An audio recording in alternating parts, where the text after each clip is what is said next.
Sports Hangout with 36 TV screens to catch every moment of every game. Waldo's Chicken and Beer in Norton Commons. Get in here. Your game day just got upgraded. Are you feeling self-conscious about hair loss? You can fix that issue today. Whether you're having thinning hair or total hair loss, Hair by Shannon will work with you to find the perfect solution. No surgery, no hassle, just a fresh, natural look you'll love.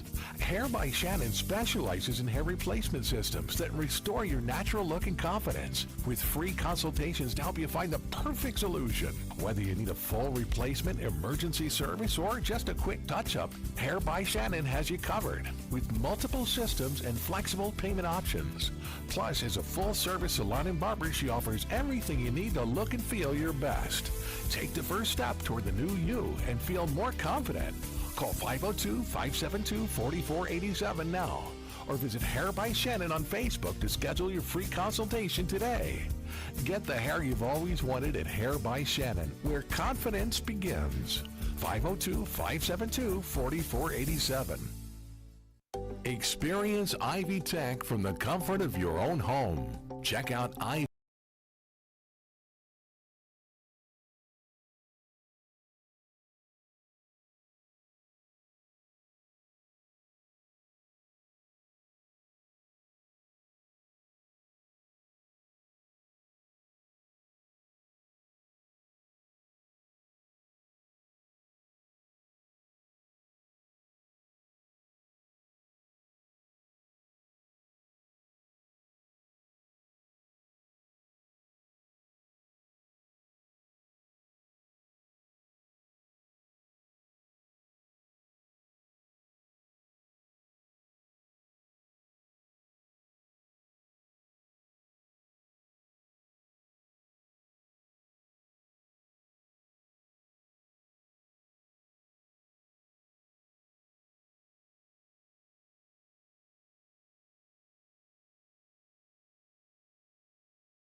All right.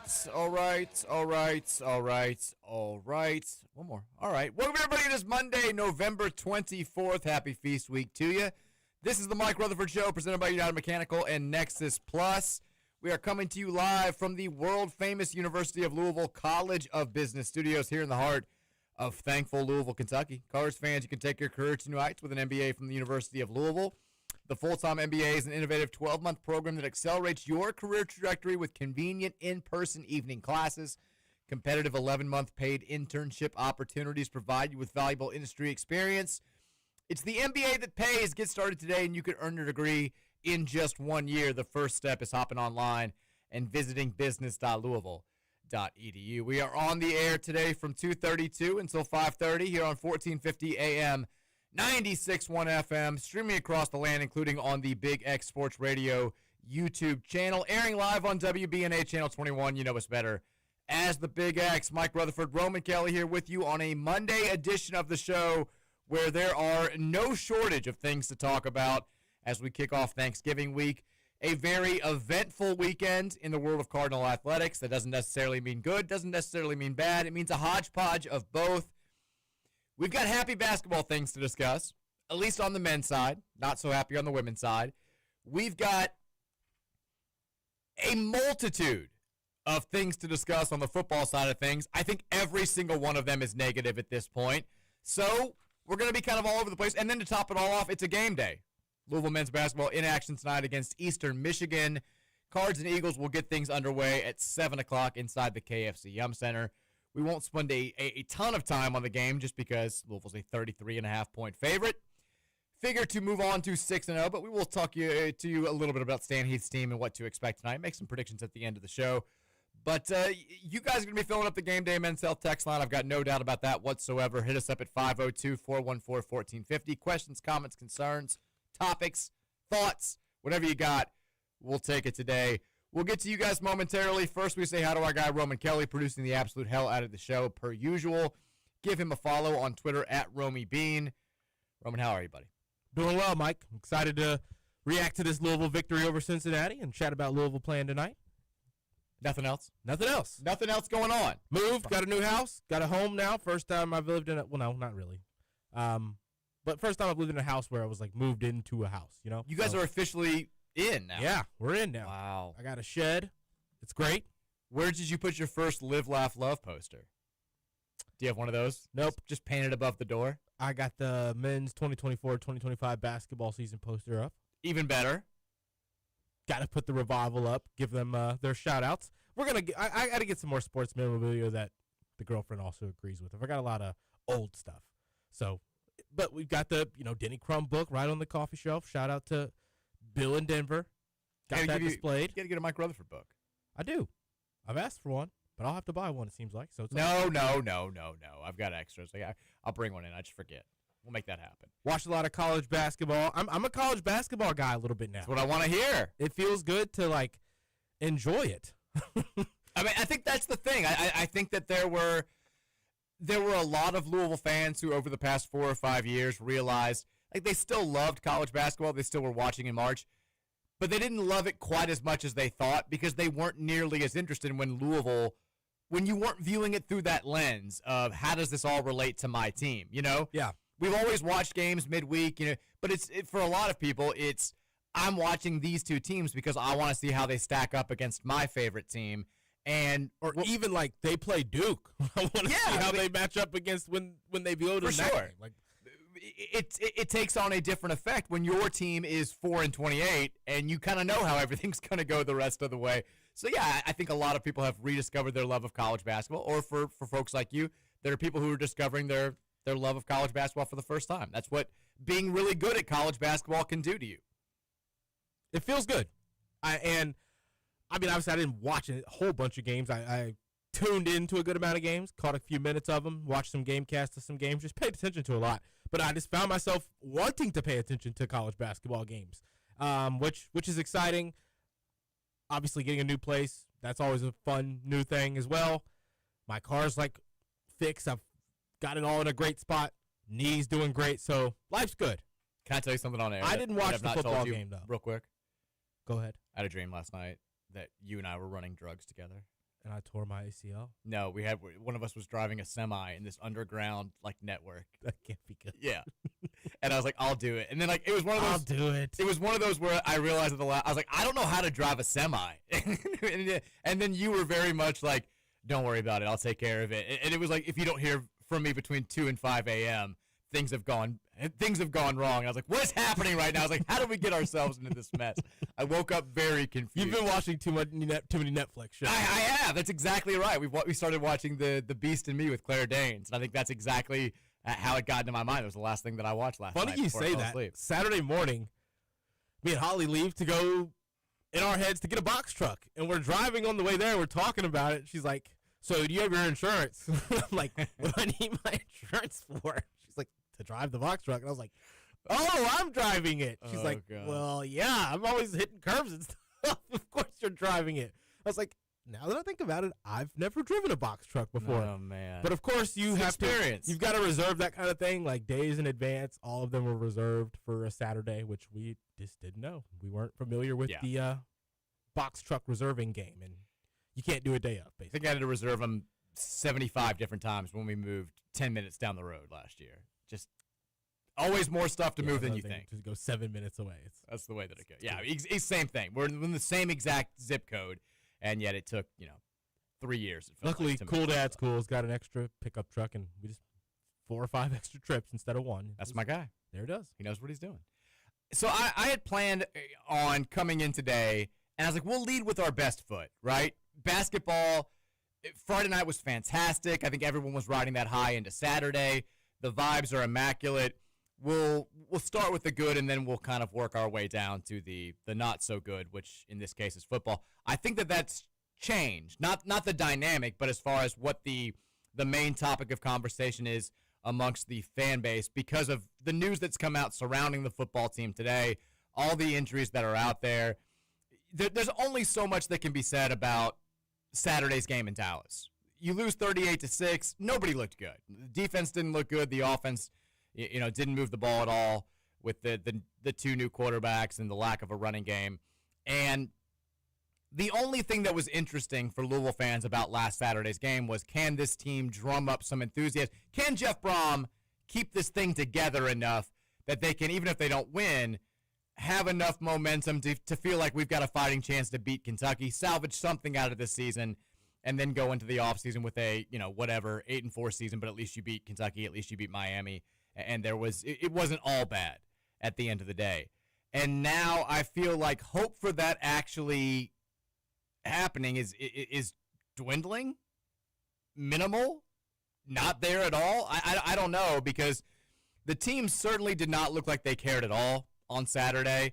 The players who were out there, a lot of them had barely played this season and were filling in for guys who were injured or not playing. And now we find out today that Chris Bell not going to play against UK. That's obviously terrible. Colin Lacey got hurt in the game against SMU. I was kind of surprised when I was alluding to the injury report on Thursday and it giving us, or I guess Wednesday, giving us a ton to talk about in the next day's radio show. I thought Lacey would be on there. I'd heard that he hadn't practiced. I think it's one of those, kind of like we had some guys last year that didn't practice throughout the week because of injuries, but were just good to go for the game day.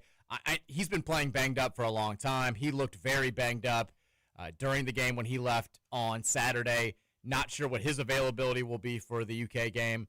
We're not going to have, per Eric Crawford, I told you last week, my understanding is Keywan Brown, I guess maybe could come back for a bowl game depending on when it was played, but almost certainly is done for the year.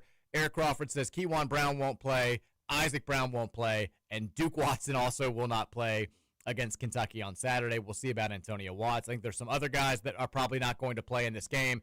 The question is, who the hell is going to play in this game, and whether or not those players give Louisville a chance at all to beat a not great Kentucky team, but one that has been playing much better than the Cardinals since November started, and one, if we're being quite frank, that has more to play for in this game than Louisville does, if you think that this group of players cares at all about making a bowl game, because Kentucky will enter Saturday with a 5-6 record, needing a win to get bowl eligible, have those extra practices, have a location to go to for the holidays, all that good stuff. So this is all a very long-winded way of saying I'm worried about Little Howard, Roman. For those who are unaware, we have a horse mascot here in the corner. Predates me on the Big X, and whoever wins the UK U of L football game, we get to decorate him. We got to decorate Little Howard in Louisville regalia after last year for the first time since I've been on this station. He's rocking the flat bill. He's got the Pat Kelsey hats. I'm worried about him going into this weekend because it certainly feels like, I don't know if the spread has changed today. I know we were favored initially. I feel like Kentucky should be the favorite in this game, and that's coming off a thorough ass-kicking that they received at the hands of Vanderbilt. Roman, the vibes amongst the football program have not been this low in a long time. I was kind of surprised to see 3.5. I thought it was going to be like 1.5 in our favor, maybe 2.5 in our favor. 3.5 was a bit of a surprise, and I do think it's going to waver throughout the week a bit. Vibes aren't great. I'm worried about Little Howard as well. He's been fly for a year, and now, Get that scarf coming back.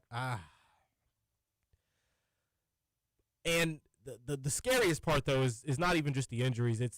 Our injuries lead to this, but we're big bad SEC. We got to make a bowl game. We've got to not look like we're the bottom feeders. While we're like, oh, we thought we were good and we weren't, in terms of the mindset of the players, if we're assuming. And that's tough. It's like, well, we've already accomplished the bowl game thing, which is technically all we can accomplish. If you're looking at the makeup of our team, it's not a bunch of guys that care about beating Kentucky like the fans do. That's the thing. Versus a bunch of guys that are like, oh, I made it to the SEC. I want to be a bowl a bowl team SEC team, right? That's at least a little bit of something if you're a guy that's not a senior on that team and you're young and you're playing hard for that reason. I mean, how many guys on our roster, forget about the local ties, how many guys on this roster do we have that care about this rivalry at all because they played in it last season or played in it a couple of times and they've got some bad blood? Like Chris Bell was kind of the guy. He's gotten into it with Kentucky every year since he's been here, and now he's not going to play. It's tough for Jeff Brom to be, this week saying, hey, we got to beat these guys. It's a rivalry game. 75% of our roster doesn't give a damn about Kentucky. Like, they either weren't here last year or they haven't played in this game. I know that they're the same way. They've got a lot of transfer portal players as well. They've at least got more local flair on their roster than we do. And like you said, they've got the added motivation of being able to play for a bowl game. The whole setup of this game it could not feel worse as a Louisville fan right now. And the thing that sucks the most about it is, if we're being honest, we've all just kind of assumed that we're going to win this game for the last 12 months, basically, especially the way that the respective season started. We looked like the program that was on the uptick. They looked like the program that had hit rock bottom. They're going to fire Mark Stoops. We're going to give Jeff Brom the extension. And now all of a sudden, we've lost 3 straight. They've played better football than we have in November. They are healthy-ish. We are ravaged by injuries. They've got guys that seem like they're still playing motivated football. We've got guys that seem like they'd rather be doing anything else than playing football. It just feels like a disaster scenario going into this game, and it's hard right now to feel overly confident about it. You've got to kind of make up reasons to feel confident about it if you're being honest. There's just not much to point to. Now, Jeff did say today that there's a chance that Miller Moss could play on Saturday, but that even if Miller Moss is healthy enough to go, they plan on playing multiple quarterbacks. We saw Deuce Adams get the start against SMU. I thought he did some good things. I don't think it was all bad. Made a couple of nice throws downfield. It looked good when plays were scripted. They played Brady Allen a little bit. Brady Allen doesn't need to see the field. I get that maybe they like that he's got more of a grasp of the playbook than Deuce Adams. I could have a great grasp of the playbook. It doesn't mean that you want to throw me out there. At some point, you've got to play guys that have the skills to make plays out there. And Brady Allen, I appreciate the work that he's put in as a backup the last couple of years. He does not need to see the field for us at quarterback. I felt confident about it before Saturday. I feel even more confident about it now.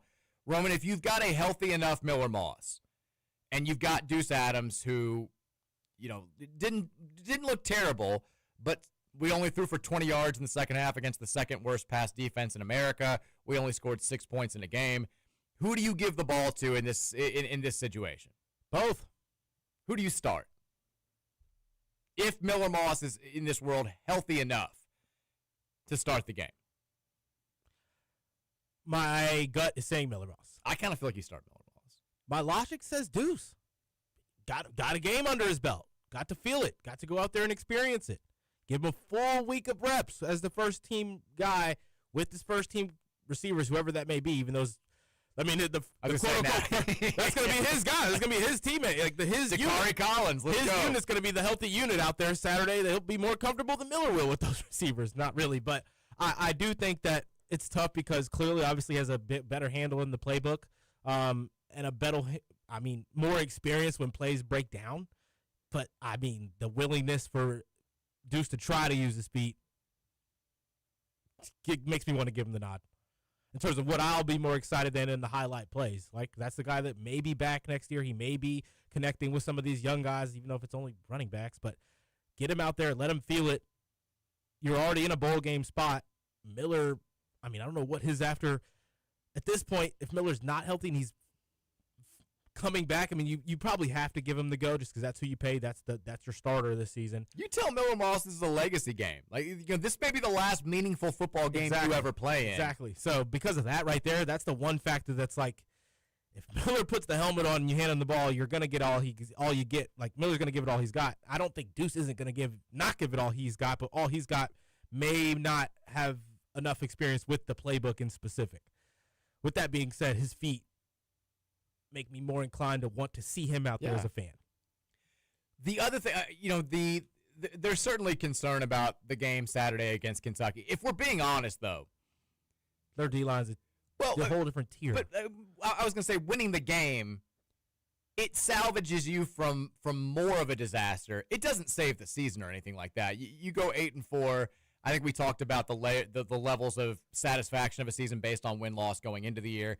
We all kind of said, 9-3 is a good year, 10-2 is a great year. Anything more than that, you're flirting with the playoff. That's a special season. And I think I said 8-4 is it's not the worst thing in the world. It's certainly not good. It's kind of just adequate. It's vanilla ice cream. Anything worse than 8-4, I said at the beginning of the year, is just it's bad. It's a bad season based on the players that we have. Now, unfortunately, we didn't get a chance to see some of the players that we thought were going to be leading this team for the full year. I mean, we've lost 3 straight games since Isaac Brown's been hurt. His impact on this team has been clearly felt. I don't think it excuses the way that they've played since he's gone out, but we have never looked like the team I think we thought we were going to see at the beginning of the year. But if you go 7-5, that's just, it's a bad year. There's no other way around it. Very bad. 8-4 is, well, not great, but whatever. I think the bigger concern now, though, amongst the fan base is where the hell are we going as a program? Because, we had the news today that broke about 2 hours ago. Karsten Bush from St. X, who's been committed for a long time, he's reaffirmed his love of Louisville at every step of the recruiting process. He officially closed the book on his recruiting a few months ago, which, we know means nothing. He announced just an hour and a half ago he's decommitting from Louisville. This is the second big decommit we've had in the last couple of days. It's like the 4th or 5th big decommit that we've had in the last couple of weeks. And this one's right in your backyard. This is the number 1 player in the state of Kentucky, according to some scouting services. It's the number 1 defensive player in the state of Kentucky, according to just about everybody. This is deeply concerning moving forward because while we love some of the guys that we've gotten in the portal, I think we all recognize that in terms of long-term sustainability, there was going to have to be a healthy improvement in traditional recruiting for us to reach that level. You wanted to have that culture continuity. You wanted to have that player development, and it does not seem to be happening right now. And this is not me letting Jeff Brom off the hook. I think Jeff has had a bad year. There's no way around it. What are we paying Vince Marrow for? I had huge issues with this at the beginning. I didn't understand why we were doing this. I didn't know why we had to twist ourselves into a pretzel to bring this guy in and give him all this money. But he was supposed to be the guy who was going to blanket the city of Louisville and get guys from out in the state that had been going to Kentucky and help us out in Ohio. What's he doing? Who are we getting? We're losing guys. I know who we're losing. Who are we bringing in because of the big dog? This is not like not a joke. He's a highly paid U of L employee right now at a time where we need to be, squeezing money from every area we can to try to keep this program afloat. What's he doing? Who's he getting us? Seems like everything's gotten worse since we brought the big dog on. Step it up. Everybody needs to step it up. The entire coaching staff needs to step it up. You can't have seasons fall apart because you have a couple of back-to-back close losses. And it certainly looked it feels like since day one, we've been kind of keeping this ship together with duct tape, right? You've heard, there's been the rumblings about players saying, I don't want to practice, and having to deal with agents because the players won't talk with it. And I don't think it's a handful of guys. It's not everybody out there.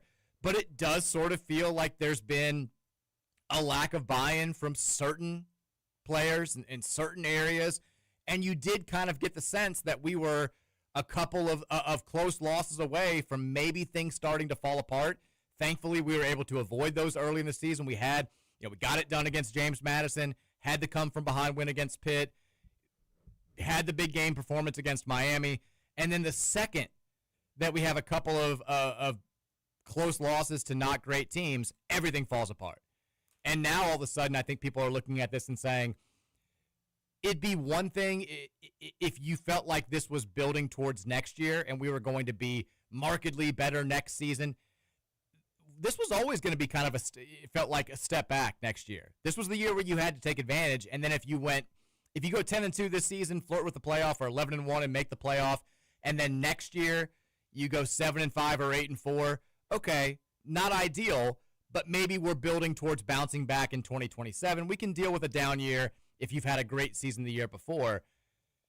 Now all of a sudden it's like, okay, 10 wins year 1, 8 wins year 2, looking like potentially 7 wins year 3, and there's not a whole lot to point to right now to say this is why it's definitely going to be better in year 4. And it's unsettling for a fan base that looked at Jeff Brom and the staff as our first real chance to have a level of continuity that we've never had before. You know, we've been kind of a flash in the pan program. We go out there, we hire a really good head coach, he crushes it here for 4 years, and then he bounces. And then we, sometimes make a bad hire, we fall off the face of the earth, and it's the rinse, repeat, all that stuff. We got to bring in the next great coach. And with Jeff Brom, you felt like this was your first real chance to be, for an extended period of time, consistently a top 25 program that every couple of years, every 3 years, every 4 years, you're right there. Maybe you make a playoff. Maybe you win a conference championship. You're right there in the mix with the best teams in the country. And, yeah, I guess it's still a limited sample size if you're looking big picture, but it hasn't happened yet. And it seems like we're headed in the wrong direction. Like, I'm not going to tell anybody not to press the panic button right now. This is just because there's nothing tangible out there to point to and say, this is why everybody needs to be reassured. This is why I can tell you that everything's going to be okay. I think there's a chance for things to be okay. I don't think this program's going to 100% fall apart. But I can't get, if you are freaking out, I can't calm you down with logic or reason right now. It looks pretty bad at this point in time, and that's not something that any of us were banking on, 3 months ago, 3 weeks ago at this point. I mean, Roman, what's your level of concern? Pretty bad. Yeah. It's pretty bad. Because like you mentioned, what are we striving for going into next season? I can't even worry about bigger picture, but you don't have young guys like you had Isaac Brown and Duke last year. And obviously a Chris Bell who you knew you were getting back, and a Colin Lacey you were getting back, and defensive players you were bringing in, and also guys you were hoping to make that jump. You don't have a lot of those going into this season. You're going to be relying upon a lot of transfers and a lot of younger guys, and for Jeff to get better at his job with that level of talent. Like, we have to expect the talent level to maybe not be as high, and then for him to be better, that's not exciting at all, because he hasn't shown he can improve with better talent this year. He was on path for showing that, and then he didn't. Like, the Miami win's almost, I can't say meaningless now, not to our program and not to our fans, but for the sake of what you achieved in this season and what you were about to achieve, it's now almost meaningless. But it's almost feeding into this narrative that he's going to win the big one for you, but he's not going to win any of the other ones. Like, congrats, you're going to have one cool top 25, top 15, top 10 win every year, but you're also going to have 2 or 3 losses to teams that you probably have no business losing to. Like, that's now what everybody thinks of Jeff Brom. And until he proves otherwise, you kind of get it. It just, I don't think you should fire Jeff Brom, certainly. I think that that's ridiculous. I do think, though, that all of a sudden you've put yourself in a position, especially if you lose on Saturday, where next season kind of feels like a make-or-break year, or like at least a show-me type season. And who would have ever thought that just as recently as 4 or 5 weeks ago? You've pretty much lost the fan expectation in you now. Yeah, it's not great. Nothing's great on the football side of things. We'll take a break. We'll come back. We'll talk about things that are great. Basketball, big win on Friday, game tonight. We'll discuss it after the break. Keep it locked right here. It's the Rutherford Show on the Big X.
we talked about this.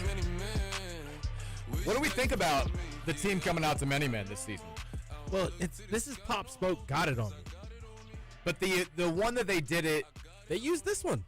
this is the version that they used? Yeah, I guess because the connotation in the 50 Cent one's a little bit more extreme. They want us dead.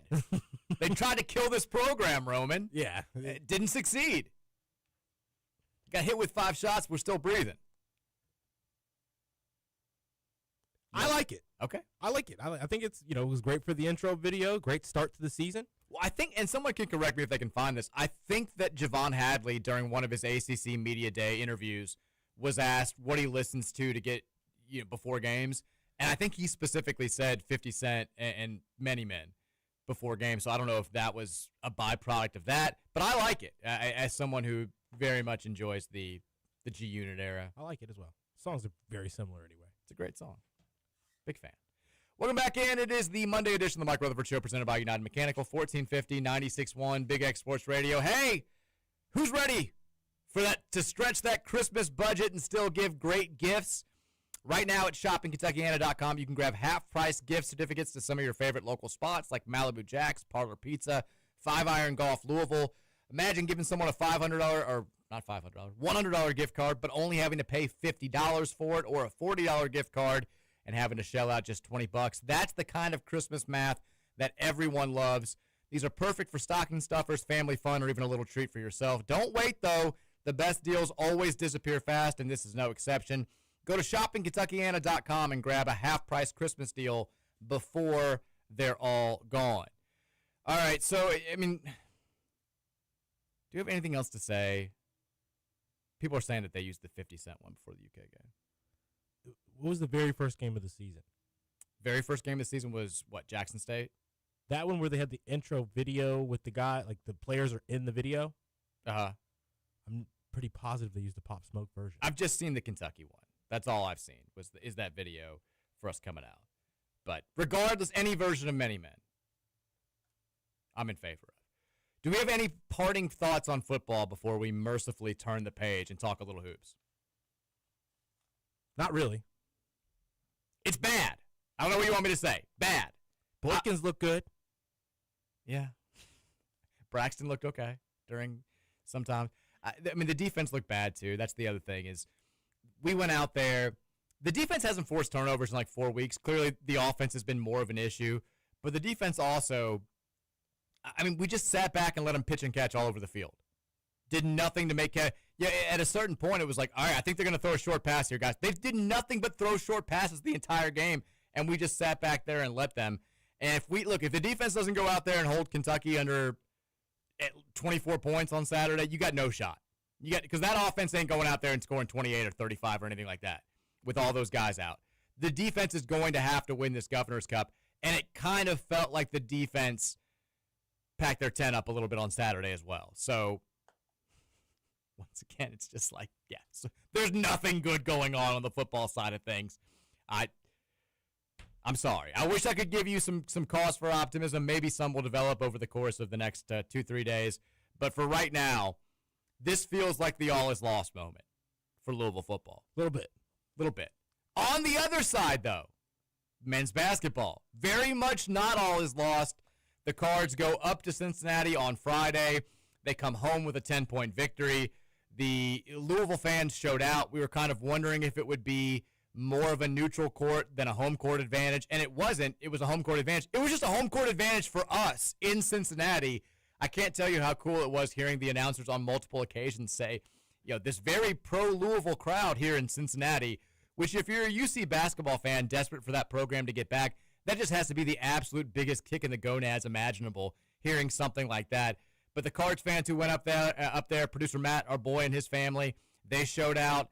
Everyone talked about what a great environment was, even though that place is kind of a dump.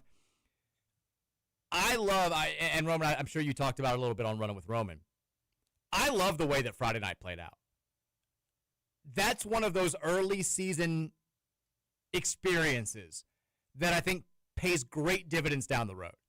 Because Louisville came out, and we talked about Cincinnati's defense a lot on Friday during the show, and we said, look, they're going to be physical. They're really good in half-court settings. They're going to make Louisville work for it, and they're going to push Louisville. We knew they were going to get punched in the mouth.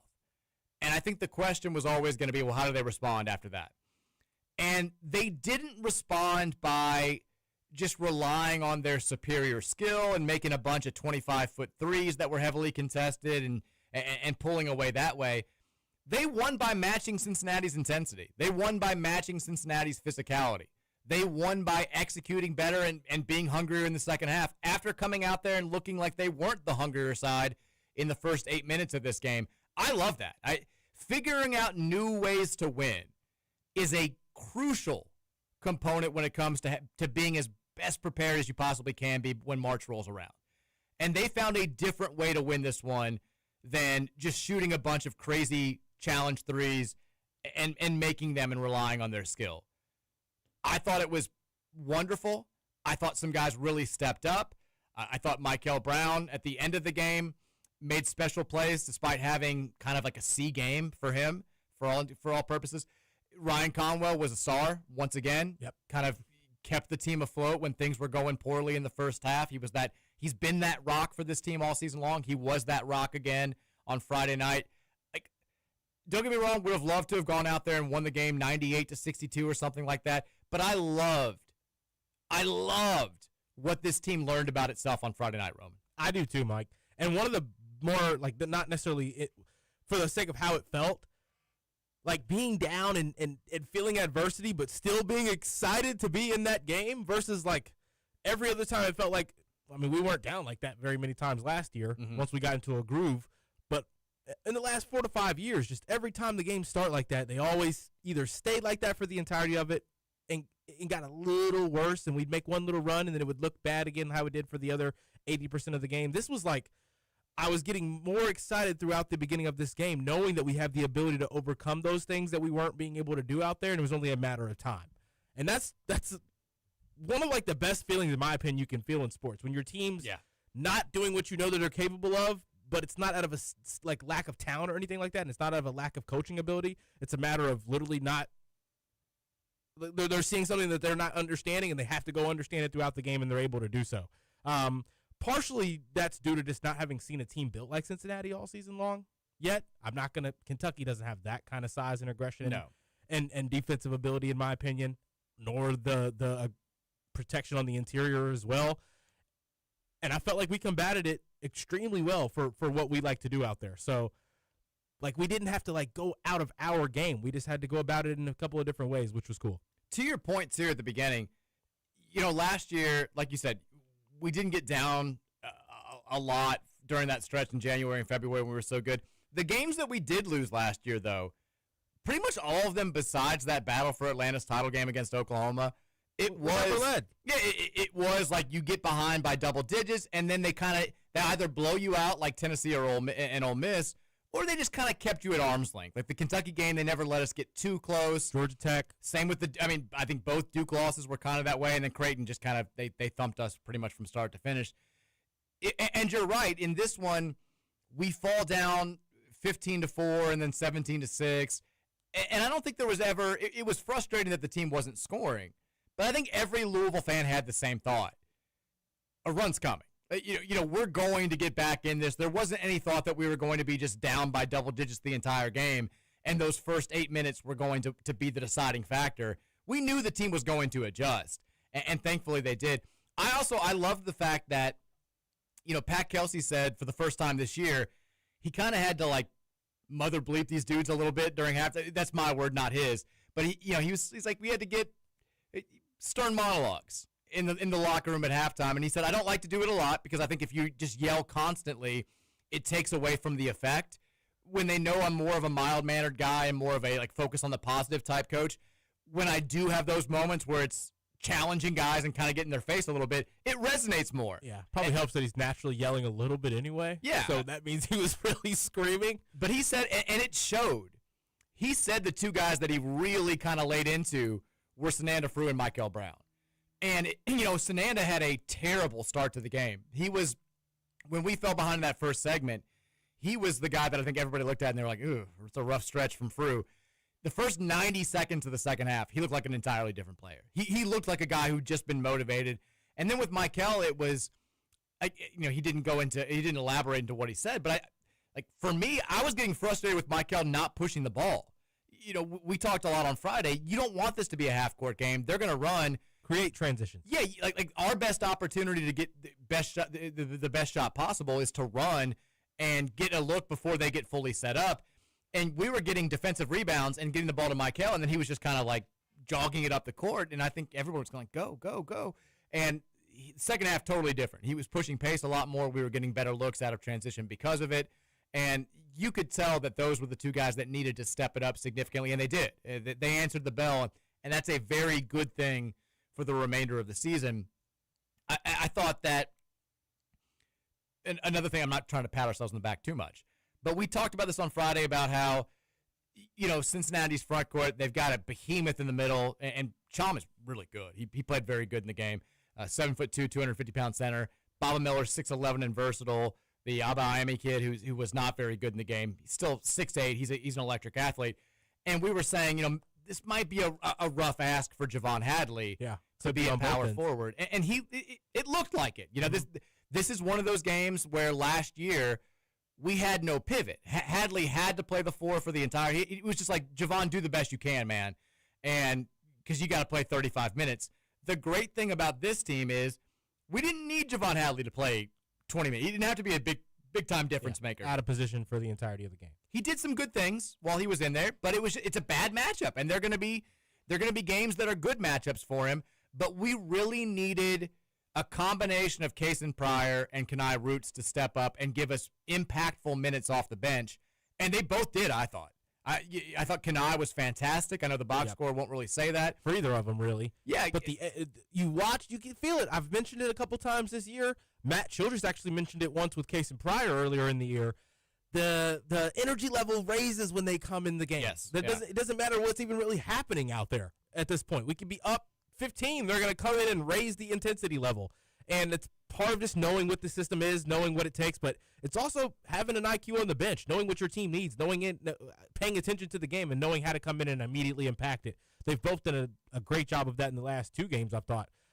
Casey had 2 steals, couple a really great hustle play that created a couple big rebounds. He had one really great contest at the rim without fouling. I forget on who it was, but blocked a shot as well. Because a couple of their guard they adjust. I thought Cincinnati didn't do a terrible job of adjusting offensively in the second half, but then they went out of it. They stopped. The guards started attacking the basket more, and then all of a sudden, once we really shifted the momentum, they kind of just started settling from there due to our aggression defensively got amped, partially because of those 2 players that we just mentioned, and we started forcing them into very, very, very tough shots in the second half, which there's just nothing better. Your team adjusts offensively and adjusts defensively, and those adjustments work in your favor on both sides against a team that's, they're more athletic than us. Yeah, you can see how that team would have been in really good shape if they'd had Jizzle James. Yes. Because they need that scoring guard, or that alpha guard. They don't really have it. Abiev was like knockdown shooter, and you had to stay attached to him, that could have probably changed some things for him as well. Abayev came out there looking like I want to be talked about in that group of elite freshmen. Like he took 5 shots in the first 2 minutes. I was like, Jesus Christ.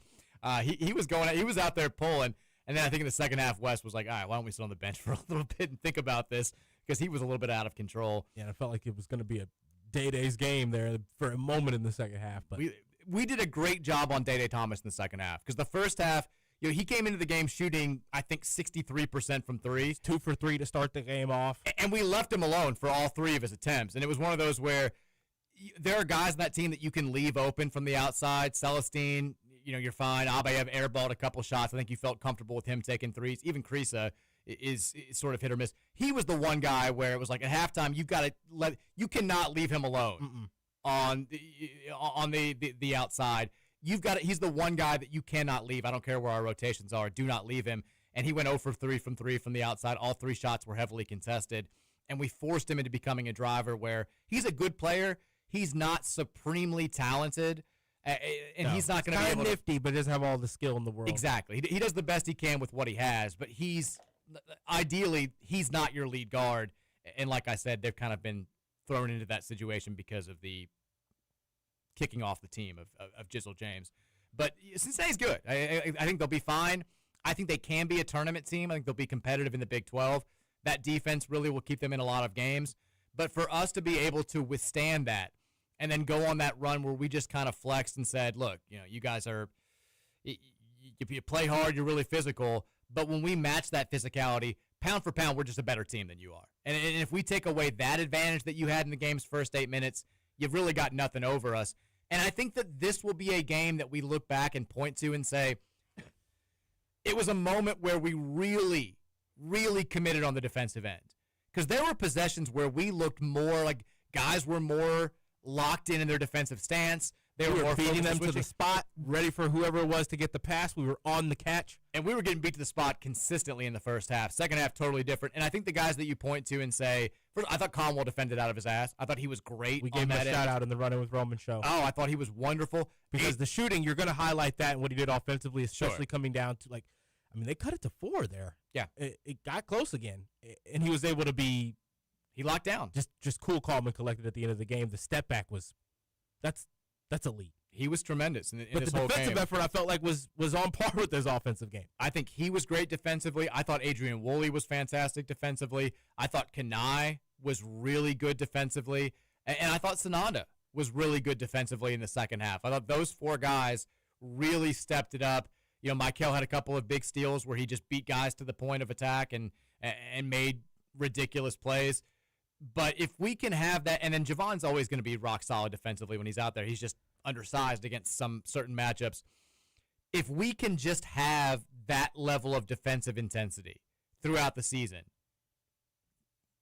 we can play with anybody. Like that's the one big question mark still surrounding this team. And I thought Friday night went a long way towards answering it. Michael still had his moments on the ball. McNeely still had his moments on the ball. That's really it. I mean, okay, Ali Khalifa in the pick and roll. It's the weirdest thing that he's like the most lost player on the planet in the pick and roll.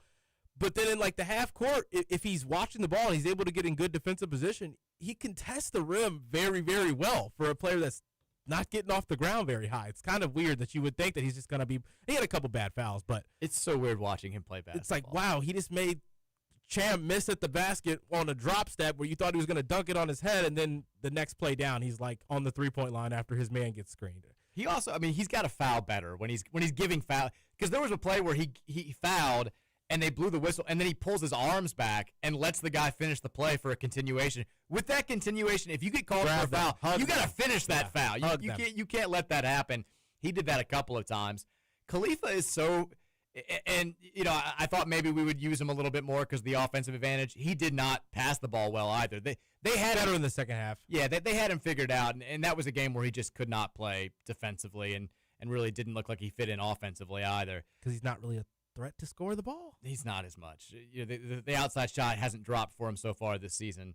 We need to get that going a little bit. But when there were plays where he was on the back end and there'd be a breakout after a long rebound or something, and he's trying to be the defensive man running the court, guarding a 1-on-2, he looks like when you're in grade school and there's that one kid that's not athletic at all, but he's bigger than everybody else, so he makes the A team, and they're like, oh, we'll just try to figure it out. He looks like that kid trying to figure out how to play basketball sometimes when he's defending, where you're like, all right, let Corey get back there.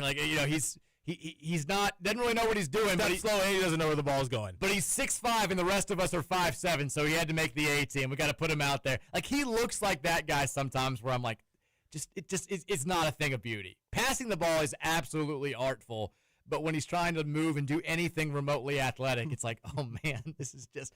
And then that end of the half play, where it's Michael makes a fantastic dump off, and most big men just catch and dunk it. He knows there's somebody coming from the back end to try to block you. Pump, fake, pump, fake, pump, and then he's got to go up with it because the clock's about to expire, and there's just no shot that it's not going to get blocked. I was like, man. Blocked, yeah. I was like, you look like me out there in that same situation. Couple possessions before that. Pump, fake, pump, fake. You got both guys up. Why are you trying to give it back to the smallest guy on the floor right there? It was, like we said, there are matchups that will suit Ollie's game more than Feruz's, or matchups that will suit Hadley's game more than Kanai's. This was not one of those. This was the opposite. This was not an Ollie game. It was not a Javon game.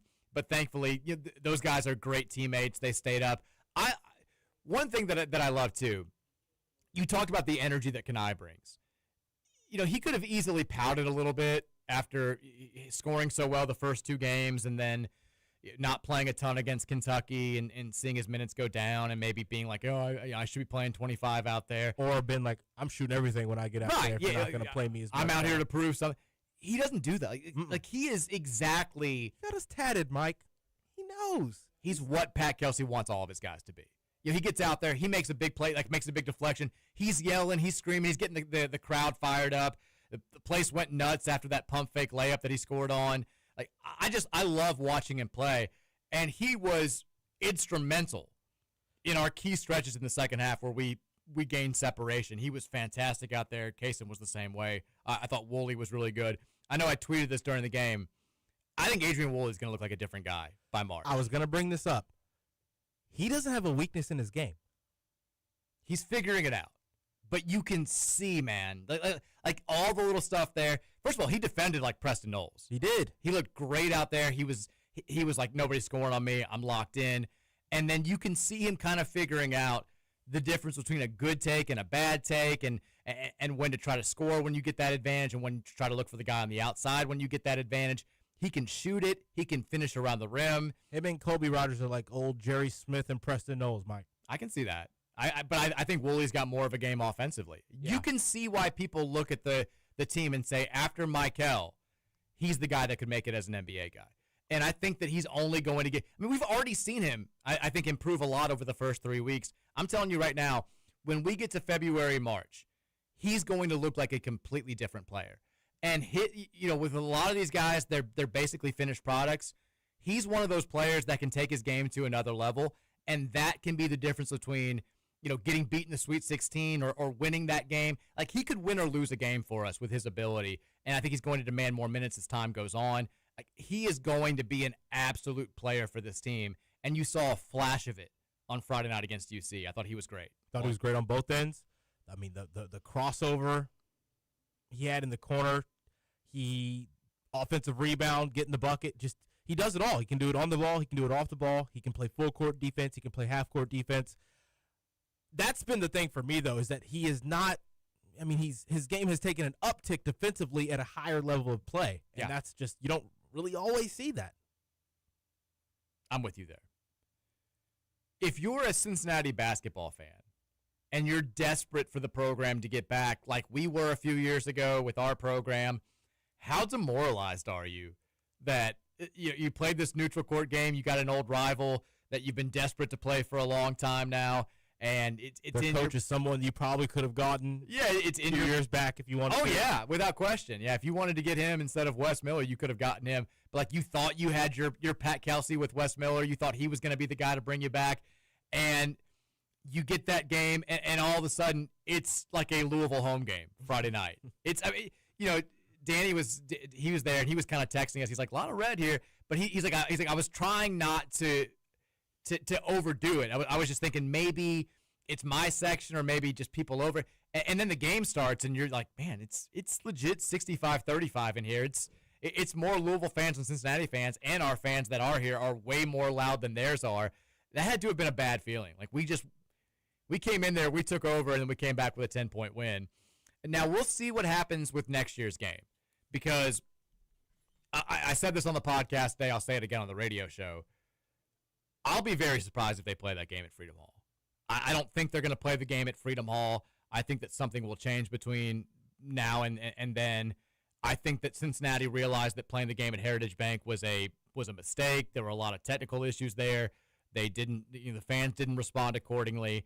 I think now Louisville is realizing that there are a lot of the same issues with Freedom Hall. Now, I don't think we would have an issue selling tickets like Cincinnati did, but I think that there are I'll be surprised if they play that game there next year. And they're going to have to figure out what they're going to do, because I think they'll play them somewhere. But if you're Cincinnati, you don't want to say, well, we played you at a neutral court at a dump downtown. We're not going to – the return game's not going to be at the Yum Center. So I think Louisville will have to make some sort of concession, and it'll have to be a neutral site somewhere. But I would not – if you're very, very excited about getting a chance to get back into Freedom Hall, I would not bank on it at this point. But we'll see. A long way between then and now. Glad that the two played. Pat Kelsey sounded like he hated it. They asked him after the game, would you like to see this series become an annual thing again? And he was basically like, it was weird coming back home. I felt weird staying at the team hotel and not going to see my mom. And like it was almost like it was too much for him. And he was just glad that it was over. So I'm Cool to see Cope's family in there, though. very cool to see his mom in the locker room dancing, leading the cheers. That was awesome. And he had some very nice moments as well. That three from the corner was one of the biggest pops of the night from the crowd. And he had a couple really nice defense. Him posting up some Mustafa. That was awesome, too. Let's go to break. When we come back, Game Day Men's Health text line. Your thoughts at 502-414-1450. More after the break here at the Rutherford Show on the Big X.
Number 2 of the Monday edition of the Mike Rutherford Show, presented by United Mechanical and Nexus Plus, 1450 96.1 Big X Sports Radio. It's day 1 of Feast Week, one of the best weeks of the college basketball calendar. You got games going at all hours, all days. I know the Maui Invitational, the Battle for Atlantis, not exactly what they used to be, but you got the Players Era Championship underway, which if you want to watch college basketball at 2 a.m., tonight, you're going to have an opportunity. There are games tipping off at midnight, both in the Maui and the Players Era Championship. We got a couple finals out here. Tennessee, who we're going to see next month. No issues whatsoever with Rutgers in their first Players Era Festival game. Jacoby Gillespie, 32 points, 6 threes. Nate Men also had a nice game with 20 points. They'll play Houston tomorrow, their first real test. If they win that game against Houston, very real chance that our game against Tennessee next month is a matchup of 2 top 10 teams. Going on right now, this would be a bad one for the ACC, which didn't have a great weekend, by the way. First round of the Maui Invitational, NC State trails Seton Hall at halftime, 35-33. The Wolfpack, nationally ranked this week at number 23 in the latest top 25 poll. Seton Hall does not have a ton of talent. Sheen Holloway gets the most out of his guys per usual, but this is a game that NC State should win and needs to win here. Creighton and Baylor are knotted up at 60. We need Baylor, Mike. You need Baylor. They were just up by 8 like 2 seconds ago. Oh, we had a great first half. And Jackson McAndrews out for the season for Creighton, who played really well against us in the NCAA tournament last year. Knotted up at 60 in the second Players Era Festival game. That's on True TV right now. Notre Dame and Kansas tipping it off in the Players Era Festival coming up in about, right now on TNT. Loaded day of college basketball. Baylor has 16 offensive rebounds. That's what they do. It's who they are. It's what they do. I mentioned bad weekend for the ACC. We had a couple of not great. Now Clemson won the Charleston Classic. That was good news. They knocked off Georgia in the championship game in overtime. Big game. But Virginia lost to a kind of expected to be whatever Butler team in the Greenbrier tip-off championship game. Pittsburgh lost to Quinnipiac. Terrible. I made some money on that, though. I mean, the women's team lost to D3 Scranton a few weeks ago. The Pitt Athletic Department, they just put all their money in football, I guess, because they're done. Tulane beat Boston College in overtime. Boston College now 3-4 on the season. They have looked pretty woeful. It was not a great weekend, but everyone else kind of took care of business. Duke did. Georgia Tech beat a bunch of nobodies. Miami hammered Delaware State. So not all was lost, but 3 not great performances for the ACC over the weekend. They'll get back at it this week. Big week across the board. Do you kind of miss the fact that we're not playing in one of these big tournaments? No. We'll be fresher. Our legs will be better. For what? Our games going forward. Our non-con slate. Yeah, but it's feast week. I want to play in an MTE, which I guess technically we are. Tonight's game and Wednesday's night's game are both part of that Hoops Classic with Cincinnati. But, I mean, it was just so fun last year. Battle for Atlantis, 3 days, right around Thanksgiving, game on Thanksgiving. We lost Case and Pryor, Mike. We did. I don't mind the no back-to-backs for us. Well, enjoy it while you can, because next year we're playing in the Players Era Championship. So, Players Era Festival. And I think it's like a 6-year contract. So we're playing in Vegas Thanksgiving week for the foreseeable future. But tonight, back in action against Eastern Michigan, the Cards, 33.5-point favorites at last check. That is a large line against the Eastern Michigan Eagles. And I think there's a chance, too. Hey, guess what? Wednesday's going to be even better because NJIT is way worse than this team. Ken Palm currently projects Louisville to win that game on Thursday by 45 points, it looks like, or 35 points. They have tonight Louisville winning by 27. So get used to it. But, hey, after this stretch, it's no more fun and games. You get Arkansas, Indiana, Memphis State, and Tennessee back to back to back to back. And then, by the way, Montana, no slouch. You're going to play them at home right before Christmas, 10 days off, and then you go out west to kick off the ACC slate. So this is kind of the last relax and just enjoy and make some final score predictions type week. And be undefeated going into Thanksgiving. Yeah, I mean, after this, it's not easy. Louisville has not been unbeaten going into December since 2019, and it seems like they're should be easy wins away from making that happen. Always good to go into the second month of the season with an unblemished record. Not everybody can say that, including some schools to the east of us. 502-414-1450 is the Game Day Men's Health text line. Reminder, Game Day Men's Health, redefining men's wellness with no shortcuts, just results, testosterone, peptide, weight loss, sexual performance therapy. If you have needs in any of these areas, go to GameDayMen'sHealth.com and find out how they're defining a new era in men's health. Texter says, accusing Chris Bell of opting out of the UK game is like when that guy accused Russ Smith of point shaving. There's no player less likely to do that. Are people doing that? Chris Bell's hurt. There's no way around. He's not opting out of the Kentucky game. I can tell you. I can't speak for everybody. I mean, he got hurt you saw it during the game on Saturday against SMU. he's not playing because he's injured. No question about it. Texture continues. On a more fun note, Ryan Conwell is amazing. Michael is getting a lot of deserved attention as the one-and-done phenom, but we need to not get bored with what Conwell's been doing game in and game out. Dude's an absolute baller, and I trust him to be the engine of this team's offensive output with my life. Parksy baby. Yeah, Ryan Conwell's the rock of this team right now. He is. Michael's that special play. We're also going to have to, I know it goes against the fabric of some of our fan base. I don't want to say older fan base, but like there are, Danny was at the game, and he was like, there's an old guy sitting behind me who just like flipped out every time Michael took an off-balance three and was like, if he takes one more of these threes, get him out of the damn. If that's you, you're Get used to it now. You're going to have to just be okay with it. Because guess what? He's going to do some crazy stuff, and sometimes it's going to look bad, and it's going to be easy to criticize. He's going to do a lot of crazy stuff that works, too. He is, like, I think we're just not used to seeing this type of player on our roster. He's going to do some unconventional things because he's a special talent. And, yes, some of the maybe freshman mistakes that we see from him from time to time, they'll get ironed out as this year goes on. That happens with every freshman. He's no exception. But the special qualities, the good that's there, significantly outweighs the bad. And if you can't see that, I don't know what to tell you. You're just going to have to be okay with him maybe throwing an inadvertent pass or taking a crazy three that comes up short every now and then. It's going to be part of the deal. He's really good. Enjoy it, because he ain't going to be here after 4 months. But Ryan Conwell, when that's happening and it's not working for Michael, he is that guy that you rely on, because he is that more conventional player. I mean, I think he's got a chance to maybe play professionally somewhere, but let's be real. He's not going to get drafted. I think it'd be a shock if he became an NBA draft pick. He's going to typically pull a more athletic guard or win defender away. Or Yeah. Michael's going to have that player. So he's going to have an advantage on that sense of most nights too. But he's got a deep bag himself, man. He pulled out a number of things. He had a crazy spin move finish in the lane, had a nice mid-range when it was there. Obviously, the step-back threes are his bread and butter. He's a remarkably good college basketball Plays through player. the contact when he gets downhill. And we saw him defend his ass off in that game on Friday night. If we didn't have him, as good as Michael is, I'm not sure if we're a realistic national title contender.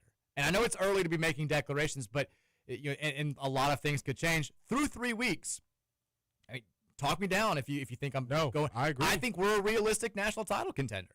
We look like it right now, and he's For a the big sake part of the that reason why. hypothetical, if you did take Conwell away, I do think there's a whole another level to McNeely's game offensively that we're just not asking him to. We don't need him to do it. But I do think there's I'm not saying we'd be nearly the same offense, but I do think we would see a major uptick in McNeely's game just because there are things he was doing last year. I mean, he would fade away, mid-ranges off the bounce, like all kinds of crazy shots that he had to take. He's still taking them. He's just not making them Yeah, right now. true. He will. I'm not worried about Isaac McNeely. He'll be fine. That was another game that wasn't ideal for him. No. You needed one of. They're allowing a lot of hand checking. They're allowing a lot of hands on each other off the ball as well. And I think that with McNeely, if they had if they had been overly focused on Conwell after he got going, then you would have seen Isaac kind of take off. But Cincinnati wasn't going to let that happen. They weren't easing up off Isaac McNeely at all. They knew that if he hit one, he was liable to hit 5 or 6 in a row. And so Ryan Conwell just kept cooking. And you need one of those guys to step up and be really, really good on pretty much a night-to-night basis. And it was Conwell on this night, and he was phenomenal. But I think also if you didn't have Conwell, you would just ask Adrian Woolley to develop a little bit sooner, and he would kind of learn more on the floor as opposed to short stints and getting learning his lessons that way. Kobe would have to score sometimes more than just a passer. Yeah, I mean, I think we could still be a really good team. All these pieces together are why I think we're a team that could cut down the nets when all is said and done. Especially, it's the best backcourt in the nation. It sure looks like it More to me. times than not, the best backcourt in the nation. But, team that can make a run in March. Ooh, Seton Hall's up 10. Make it 11. Mikey Williams, kind of lighting it up right now. Texter says, college basketball thoughts from the weekend. This is Roman Hater. Michael Brown isn't afraid of the moment. He certainly is not. The amount of ways Purdue can beat a team is insane. Roman, thoughts?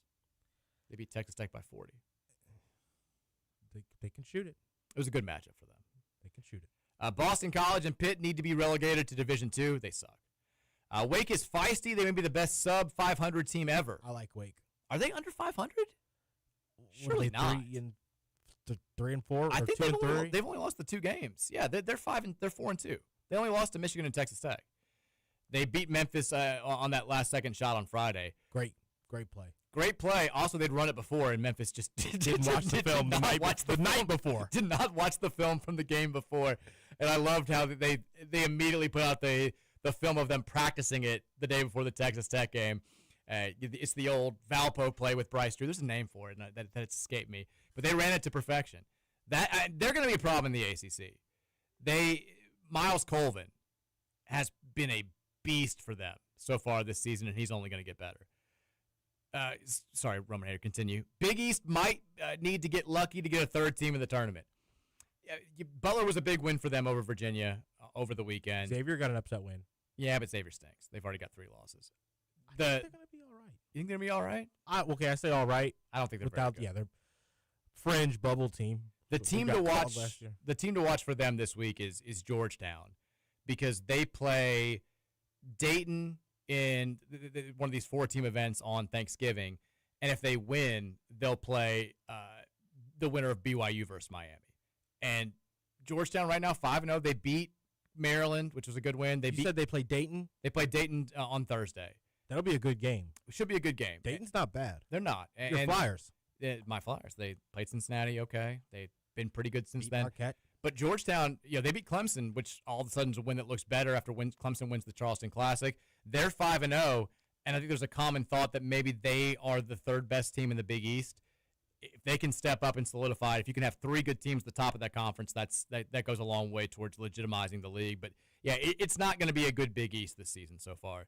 Nova also isn't great. Creighton, what's the score of that game now? They need 66-62. Baylor's on the line. It's a big game. It's a big game for the Big East there. They could use some big win. I mean, Seton Hall beating NC State would be a big win for the Big East. So, but they have not looked good early on.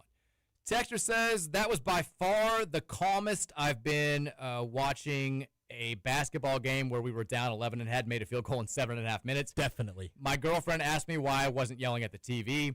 You just have the confidence that this team is never going to lay down and go away. You know, at the drop of a hat, this team can go on an 11-0 run in about 90 seconds. They just have this aura of calm and confidence. No one looks rattled. No one is yelling and blaming someone. No one is moping if they get pulled out of a game or only playing 6 minutes. Kelsey's ability to get teams to buy into his system and each other in such a short amount of time is damn near a superpower. Agreed. Random point here, Mike, from the game. Sananda Fru gives me this feeling like he doesn't even know all the skills he has. Like, he doesn't even know how good he really is. Do you get that sense? Yes. His finish, Michael made the pass to him in transition, where he got fouled and kind of went up and under and laid it in with his right hand from the other side of the basket. I mean, that was gorgeous. Like, 95% of big men in college basketball aren't finishing that play. He got the shoulder on, I don't know if it was Cham or Baba Miller, but right under the basket, he pushed them off of them fully legally and got the soft hook in. The little floater. Yeah. He played outside of the first 2 segments. He played really well. I don't know what goes on with him at the beginning of games, but he's starting to get it. And he's another guy that you look at and say, if he wasn't playing, if we hadn't seen him play the way that he did on Friday and against Kentucky, I don't know if I think we would still say we're like a big man away from being a realistic national title threat. If he can be that guy, and he certainly has looked like it more times than not, I think we can be right there. He's smooth. He is. He's getting more and more comfortable defensively. He is. He's figuring out the American game. Texture says, things are looking really bad on the football side going forward with the injuries, the decommits, and how we're likely going to need an entire new roster. Not going to add to the negativity with a rant. It's just sad that this is the biggest collapse I can remember after a promising start in football, and I hope Jeff can figure it out. It's a very difficult thing in college sports to recapture program momentum once you've lost it, and it tends to spiral. You're not wrong. It's why every game in college football is so important. Because, let's say that Cal, they don't convert that 4th down 3 weeks ago. We're 7-1 at that point? The momentum that you're going into that Clemson game with is much different. You hate saying it this way because you'd love to think that guys are all locked in regardless. You kind of feel like we win that Clemson game if you win that Cal game. And I don't know if we could have won the SMU game with all the injuries, and they're playing well and they've got a lot to play all for. that stays the same. But still being 9-2 at this point going into the Kentucky game is such a different feeling than being here at 7-4 and feeling like you kind of lost the team. Like on the flip side, if we don't get a couple of breaks and win that Pitt game early in the season, we could be like 4-7 going into this game. This season could have been way worse. You could have seen guys quit a lot earlier. It's just the way. It's the risk you run if you're not one of the elite. You're seeing coaches get fired earlier and earlier. We had guys get fired who were top 5 at one point. James Franklin got fired after being in the playoff semifinals last year. He was number 2, 6 weeks before he got fired. It happens very quickly now with this playoff or bust type mentality. And like I said, I think that the fear, the anger right now that's prevalent amongst the Louisville football fan base, it's not just based around the fact that we're 7-4 and people are now concerned about our ability to beat Kentucky on Saturday. It's centered around the fact that people are concerned about us not getting better moving forward. If you had, it's more worrisome. Nobody. Off seasons are tough enough to begin with. When you're going into an off season where you feel like the ceiling is maybe 8-4, then that defense, those skill players got us to 7-4. And I understand, like the first text we read, you put so many of your chips in Miller Moss. So much is relied upon in that position in college football in particular, and you got it wrong. With that being said, it's still you got worse throughout the year. Yeah.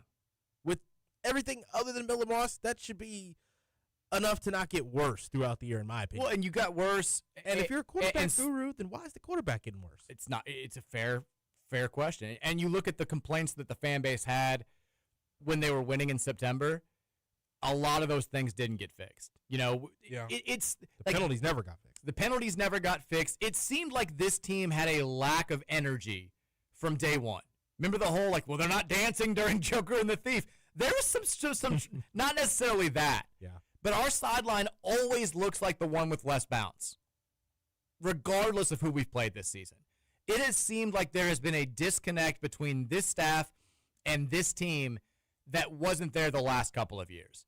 And, I don't – Kelsey's found a way to take these new pieces and get everybody swimming the same direction. I know it's a lot easier when we're talking about 15 players as opposed to 85 players. But they've got to find a way to not just go out there and take guys from the portal that fit the criteria. I know it's difficult, but you've got to somehow find guys that fit your culture as well, that you feel like aren't just going to be here to go through the motions and not care at all about the program. It's an insane ask in college football. But it really is. I don't know how you do it. You've got to be better. I'm not saying be perfect, because I don't think it's even possible to be perfect in college football. Sorry to interrupt you, Mike. No, you're good. There's a point I was going to make as well, because I was going to bring up how the point Miller made. I'll probably find myself going back to it a couple of times before things are all said and done with this season. But those things have to get addressed at the very, very beginning of the season, at the very top. What are we doing as a coaching staff when we go about how we ask our players to do whatever it is, and how can we change that and make that better? Because it doesn't seem like that gets addressed, at least not addressed correctly or in an efficient way. I totally agree. And I don't know what the fix is. I don't know how you handle it. It's been very clear that Jeff has been frustrated with some of the dealings, and it doesn't excuse. It's part of the job now. You've got to get good at it. Everybody's dealing with the same types of things, unless you're the coach at Ohio State or Notre Dame. You're dealing with players that are now maybe motivated by different things, and you've got to kind of part of the job, man. You got to deal with agents. You got to figure that stuff out before the season, and you got to lay the groundwork. If they love money or football more isn't the only thing we should be asking ourselves about our players. I think there are some players we had this year that just we're kind of open about it. Maybe got wrong with that question. That we're I don't care about football that much. I know I'm good. I want to make money, but I'm just letting you know, I'm going to do the bare minimum. And I think that Jeff can't really relate to that. And he's either going to have to, or he's going to have to find players that have different mentalities. And I know it's a lot of legwork during the offseason, but you get paid a lot of money. You got to figure this out. Because the only bad part about NIL. Yeah. It makes that aspect of his job even more difficult. look, I mean, NIL has given us. We've had some great talent that we've been able to bring here in the portal. It got us Tyler Shuck. It got us Clev Lubin this year. And we've also had some misfires because of NIL and the portal. So, yeah, it's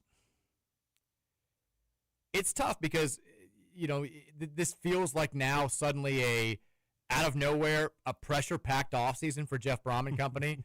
It does. We went from but it's we'll feel like he's on the hot seat if he's on path for another season like this, even though we probably still couldn't get something better. Well, I mean, let's frame it this way. And I hate saying this. I love Jeff. I love Brian. I was as excited as anybody when they came here. Let's say we lose Saturday, and then we don't acquire the type of talent to be really competitive next season. It's hard to justify defending a coach when their 4-year progression is 10 wins, 8 wins, 7 wins, and then let's say like 5 wins next year. Or even 7 again. Yeah, he wasn't brought here to go to the Pop-Tart Bowl. We brought him here to try to create a level of consistency within the program that we've never had before, where it's, hey, for the next decade, we want to be a top 25 team or top 25-ish team that's can at least dream rational dreams about the playoff. And look, we've been in the playoff conversation all 3 years so far, so that's good. But it's fizzled out in kind of dramatic fashion once we've gotten to November every single year. Now, Jeff did a good job, I thought, last year after the playoff fully evaporated of keeping the team together. We blew out Pitt, blew out Kentucky. But this year, it seems to have been the opposite. We let a couple of close losses just spiral out of control. And now you're looking at the roster and you're kind of wondering what it's going to look like next season. I don't know what our money situation is. I don't know what we're going to be able to go out there and pull in. But, yeah, I think there are – it doesn't help that he says the same things every week, No, makes it worse, actually. The whole Brom speak thing, it's fine when you're going out there and winning games, and this is with anybody, but when you're saying, we're going to work hard in practice, we're going to try to fix some things. We got to fix this in practice. You can't say that in November. Yeah, especially when you've lost 3 straight games. It just if I'm Jeff, I'm finding the guys that are the most motivated this week. If I feel like somebody's checked out and they're just going to go through the motions if I put them out there, even if they're markedly better than whoever's playing behind them, I'm playing the backup in this game. Give me the guys that are going to go out there and die for a win over Kentucky. Mm-hmm. That gives you a better opportunity of winning than playing the talented guys that are going to go out there and go through the motions the same way that they did against SMU last week. Play the guys who care. Play the guys who are going to take this seriously. Play the guys that want to end the season on a high note. If it's somebody that's like, I'm just ready for this to be over, keep them on the bench. Tell them to go ahead and take the season off. Like, that's fine. We'll try to send them home. We'll try to compete with walk-ons and backups. Like, just play guys that are going to give an all-out effort this weekend. That's all I ask. Texter says, Mike is a wiener dog guy. Mike, it's time to panic. Jeff is getting blown out. We're losing all our recruits. The big dog is going to keep eating and tweeting till he explodes like the Blueberry Kid in Willy Wonka. Come on, man. It's funny. Jeff did say, like, in the press conference after. I think that was a point after the Clemson game. He's like, we don't get blown out. We don't lose by large deficits. No, we did now. Yeah, you do. We're going to get destroyed on Saturday. I don't think the vibes around football could be any lower. Jeff needs to make sweeping changes or get the bleep out of here.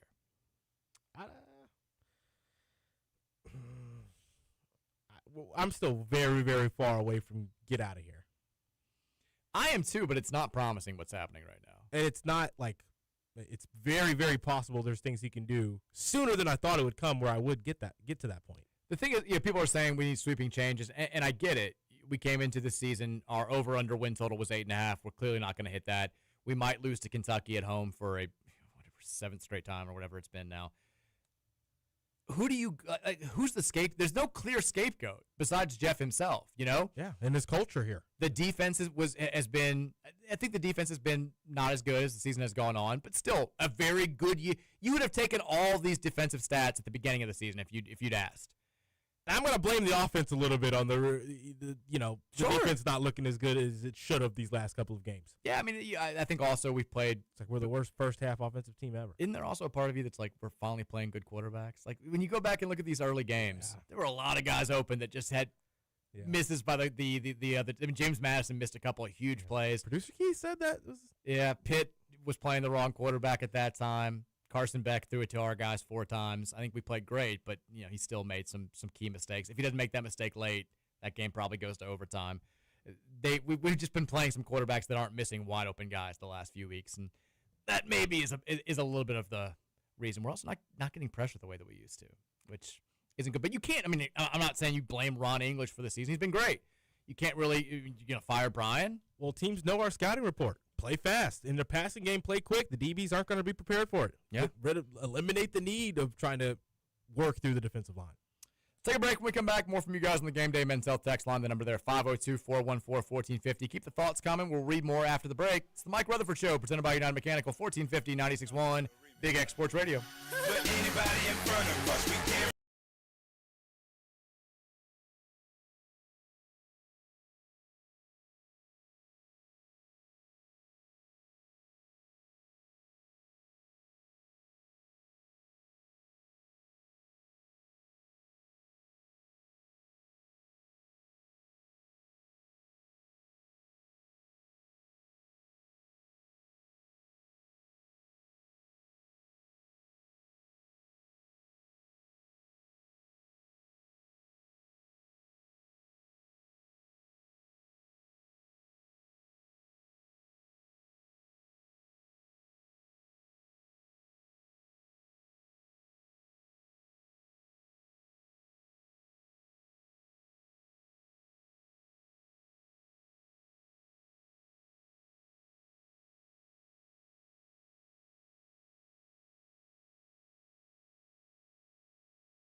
up? 4 o'clock hour. Oh, what a terrible way to start the 4 o'clock hour. My apologies to our boy B Sim.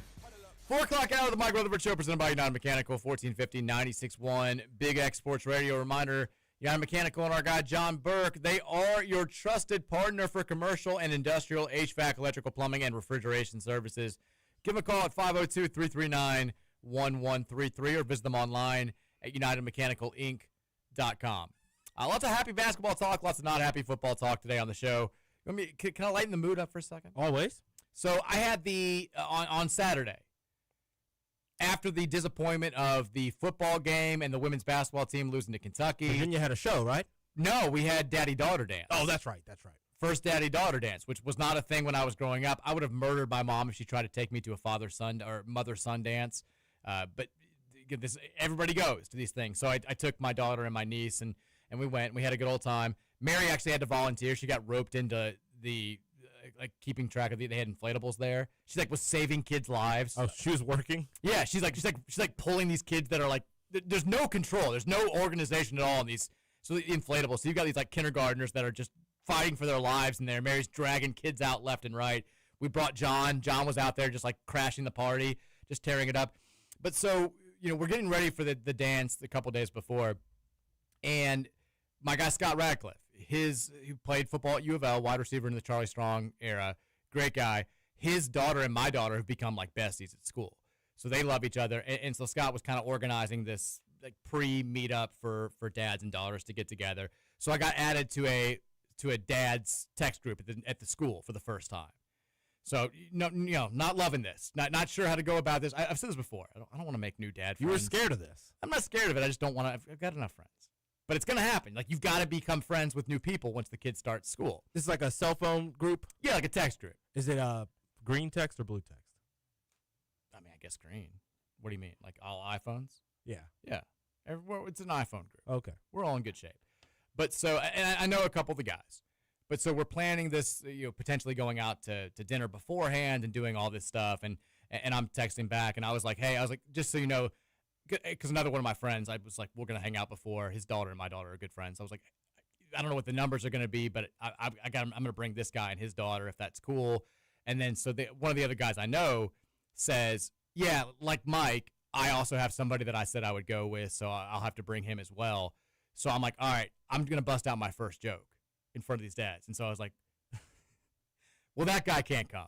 I just decided it. No response whatsoever.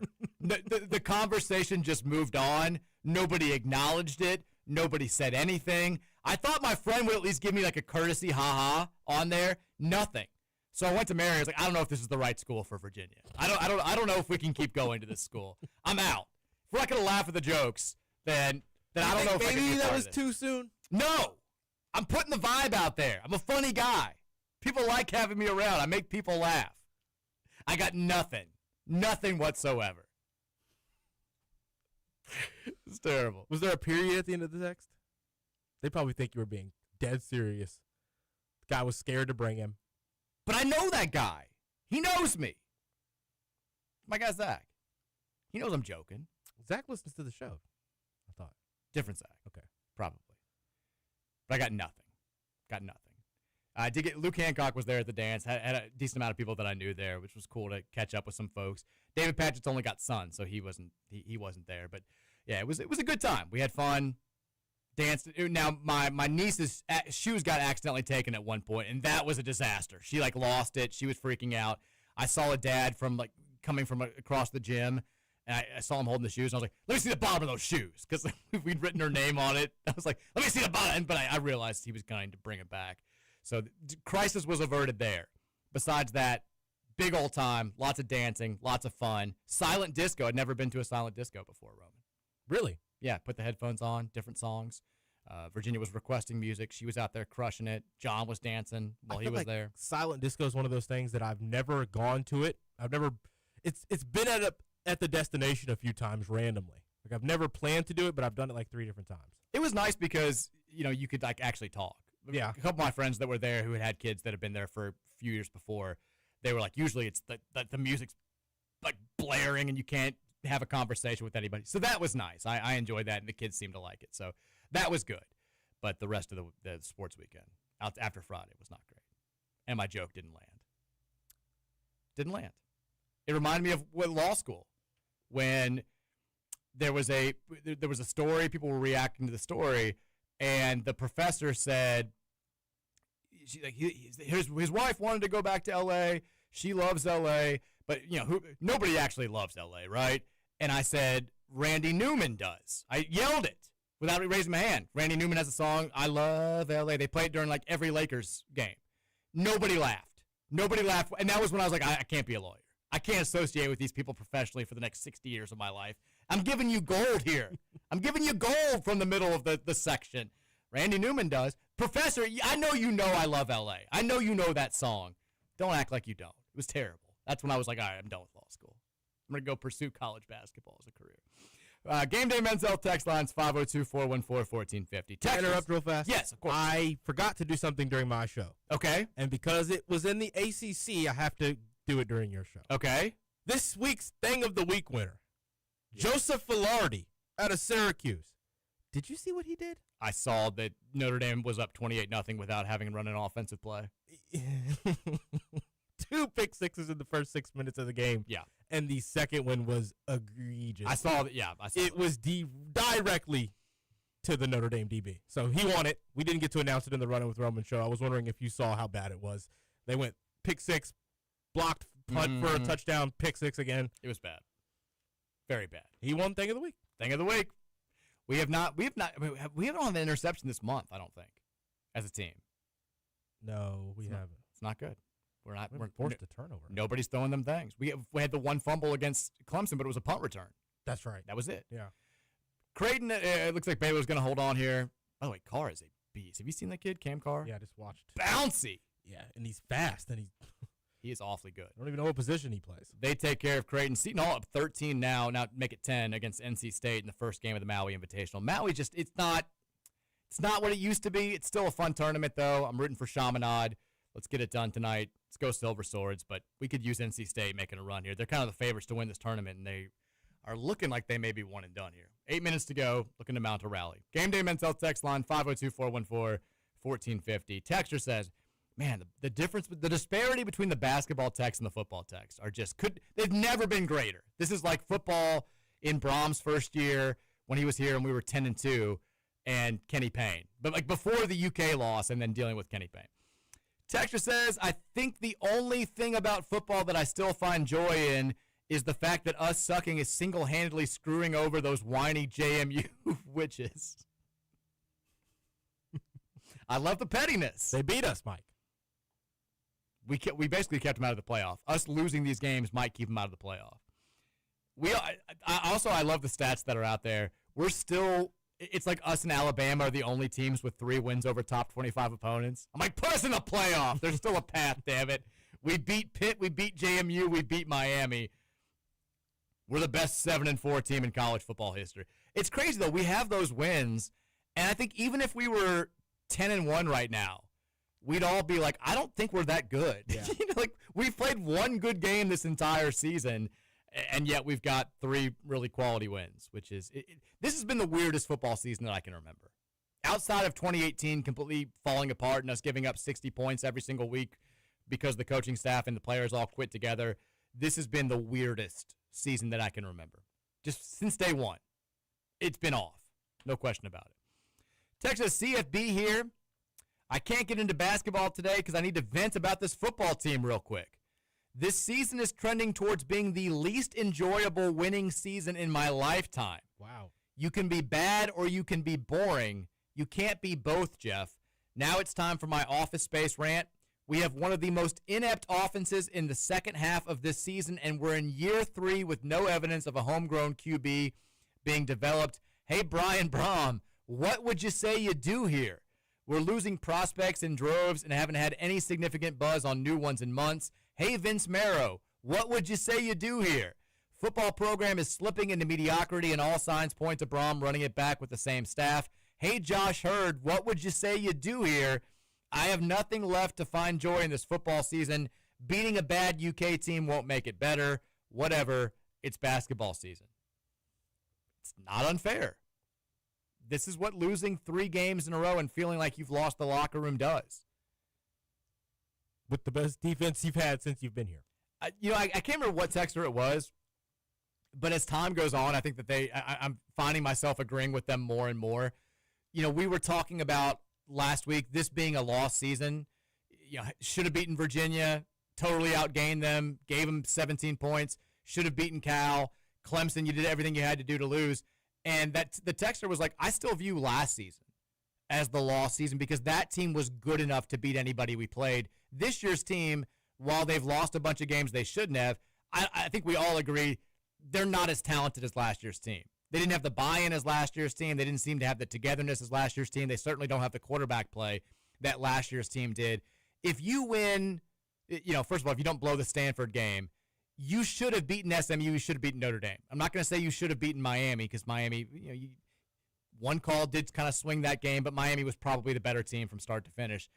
That now is starting to feel, you could almost, I don't want to say be okay with what's happening right now. It'd be a lot easier to stomach this if we had gone 10-2 or 11-1 last season, and you could easily write this up to, well, we misfired on the quarterback position in the portal, and we had a bunch of injuries. But that's so big here, though, Mike, because as much as I agree with you, last year's losses came because the defense didn't go and beat the team that we could that the offense was on path to beating. The offense was scoring enough points to beating. That's why we were so hard on Ron English last year.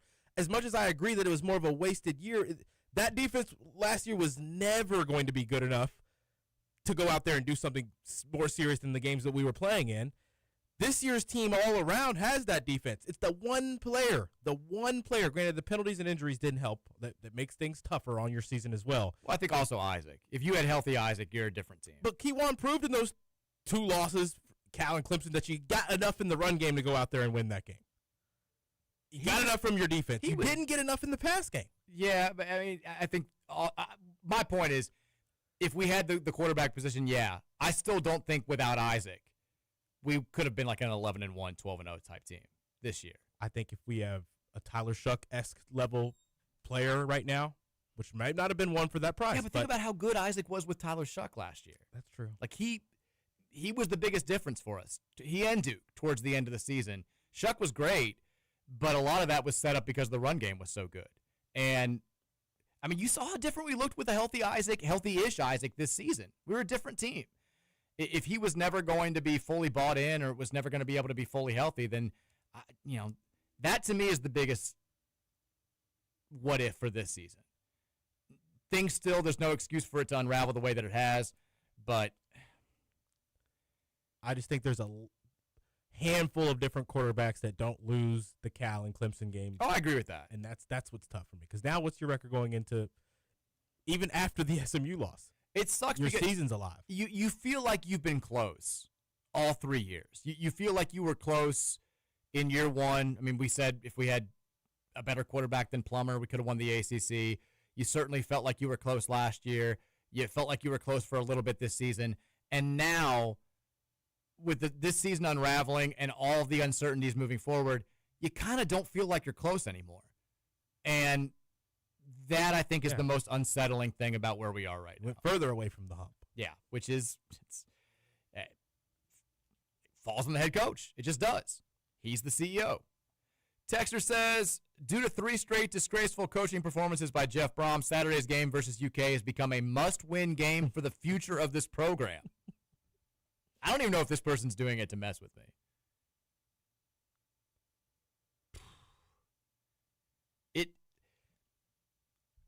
This is the worst position to be in for a rivalry game because I don't think you can salvage anything with a win, but it can't get that much better with a win, but it can get a lot worse with a loss. Yeah, it's a tough spot when your rivalry game's the last game of the season and you're not very good and they're not very good. It's more about avoiding something than it is about gaining something, which sucks.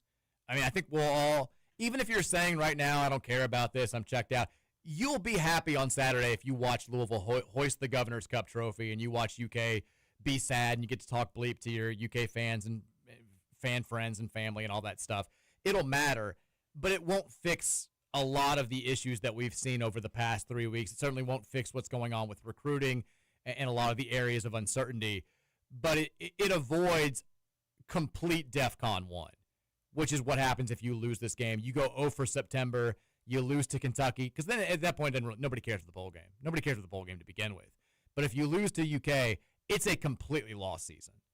And if it doesn't look like it's going to get markedly better next year, then the grumbles are going to be there for the next 9 months. It's going to be a long-ass offseason around here, and nobody thought that was going to be the case. Again, as recently as like 2 weeks ago. We were talking about when are they going to extend. The biggest concern amongst the athletic program was that mysterious Penn State football moving truck floating around whatever neighborhood that was. We were all terrified that they were going to take Jeff. And now half the fan base would say, come get him. I mean, yeah, there are a lot of people out there right now that are like, it wouldn't be the worst thing in the world. Texas, good afternoon, Mike and Roman. Some thoughts here. One, Heritage Bank Center is a dump. Cincy fans are losers. Sean Avayev has one of the ugliest jumpers I've ever seen. He's up there with Michael Kidd-Gilchrist and Lonzo Ball. No, it ain't MKG bad. I'm not taking full credit for his 4 of 16 shooting performance, but I was living rent-free in his head all night. I apologize to the Cards fans sitting in front of me, but I got to get that W. Also, we have the best backcourt in the country, and it's not close.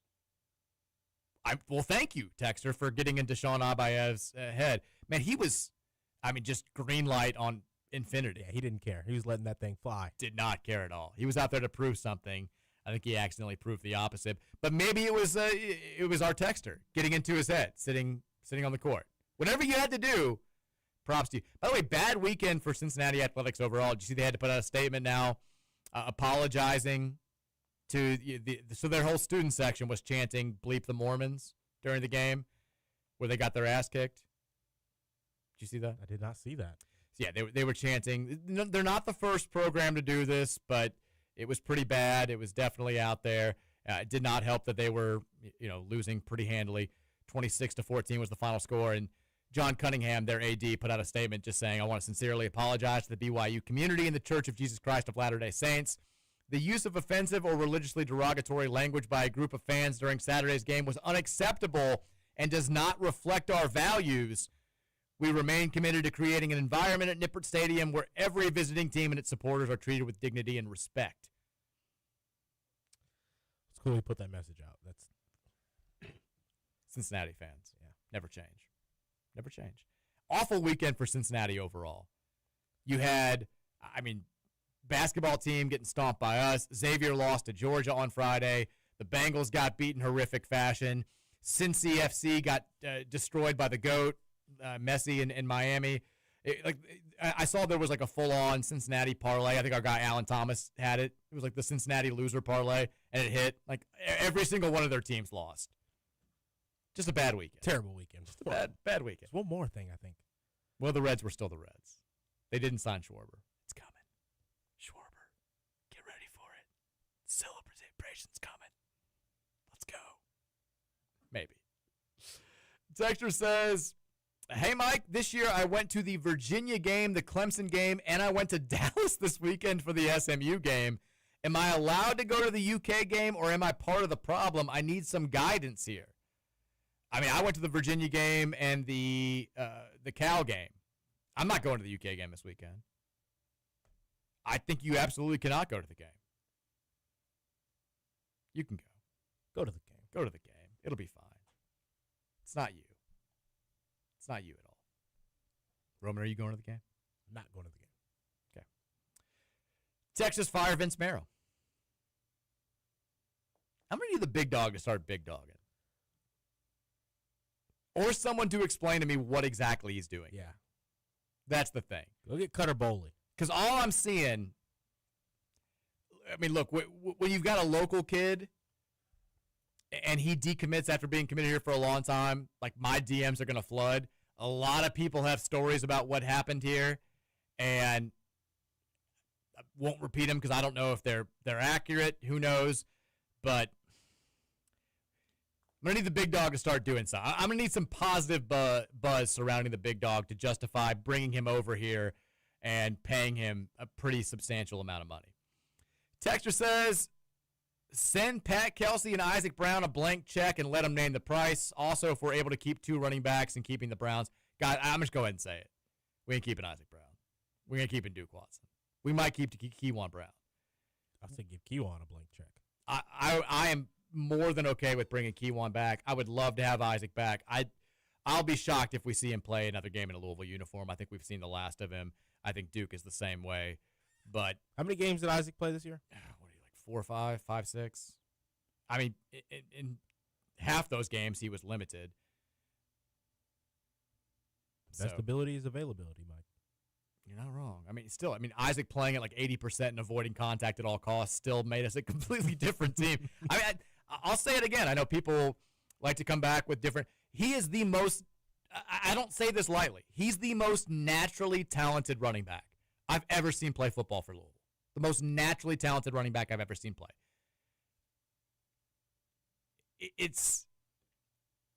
I hate that you're not getting the most out of him. I hate that we're not going to see him fulfill his full potential here, because I think if you had him fully engaged, fully locked in, fully healthy for a full season, he could go out there and break every running back record we've ever had next year. And it's not going to happen. He's going to get paid a lot of money, though, and he'll go somewhere else, and, best of luck to him. Texture says, lastly, I'm on the road, and I just saw a license plate that said home of the Kentucky Colonels. It looks about as old as I'm sure it is. ABA champs, Roman. Artis Gilmore. Ballin' back in the day. Your dad liked them, right? Oh, yeah, he wrote a book about Artis Gilmore. Texture says, Mike, what we saw on Saturday was a team that has completely given up. It's very disappointing to see. We went from dream season to nightmare season seemingly overnight. What we saw on Friday was a team who actually has the drive to win. If the football team was going to take a giant bleep, at least they had the decency to wait until basketball season. They did get us to basketball season, Roman. We played meaningful November football. It just didn't go well. Yeah. It would have been worse if we'd had no hope in, like, late September. So there's that. Thanks, guys. We appreciate it. Thank you for waiting until the Thanksgiving season to break our hearts. You gave us hope past Halloween, and that's good. Seton Hall, by the way, up 13 here on NC State. Not looking good for Will Wade and company. Texter says, hey, Roman, who dat going to beat them Saints? I know. The Falcons. Yeah. I watched a little bit of it last night. It's like I didn't watch the Louisville game live, thinking, I don't have to put up with any yelling at the TV this weekend. And then I cut that game on, and I'm yelling at the TV. Tyler wasn't terrible. He wasn't. Wasn't Still great. learning. Still learning. He took what was given to him for the most part. Their offensive line just sucks. There's a couple plays out there where it's like, gosh, how did he just do that? And it's also like, a couple plays where it's like, all right, Tyler. Yeah.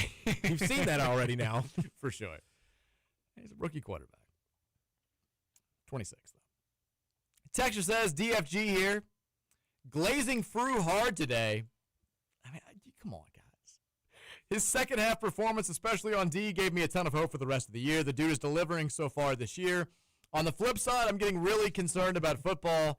The team's seeming to quit, and the decommits are disheartening. Happy feast week, fellas. Stay glazed. Go Cards. Here's the good thing about football, though, guys.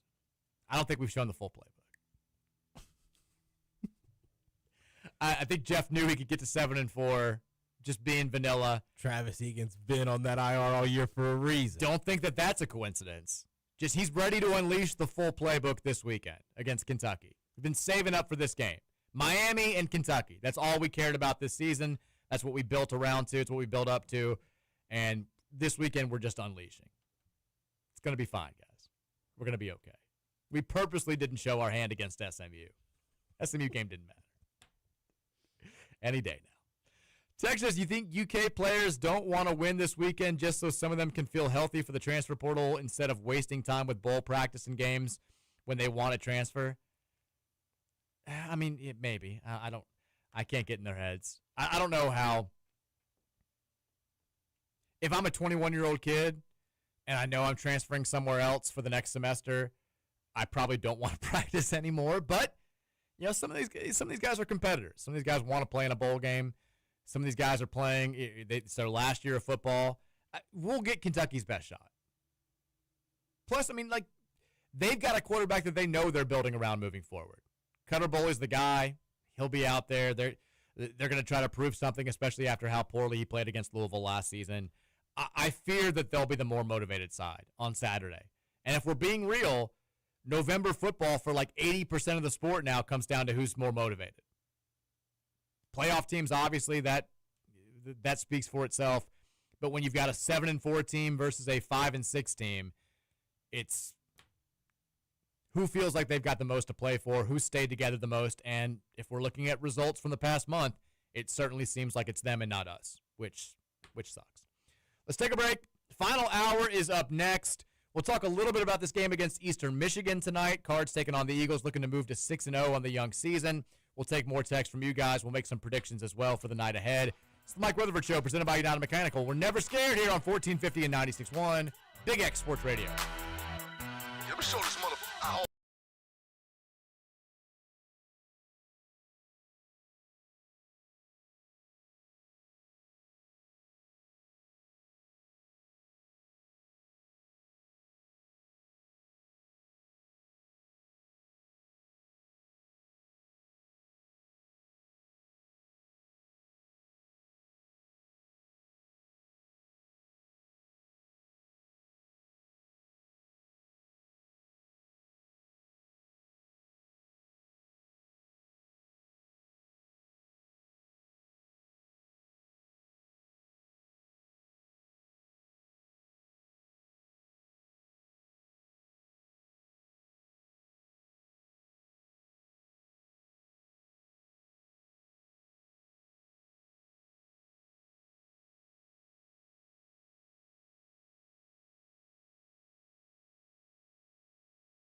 There we go. Final hour here. It is a game day edition of the Mike Rutherford Show, presented by United Mechanical and Nexus Plus, 1450 96.1 Big X Sports Radio. It's an odd feeling game day because I still, we're getting our first chance to react to Friday's game against Cincinnati. There's obviously the reaction to the football game on Saturday against SMU and the fallout over the past 48 hours of that.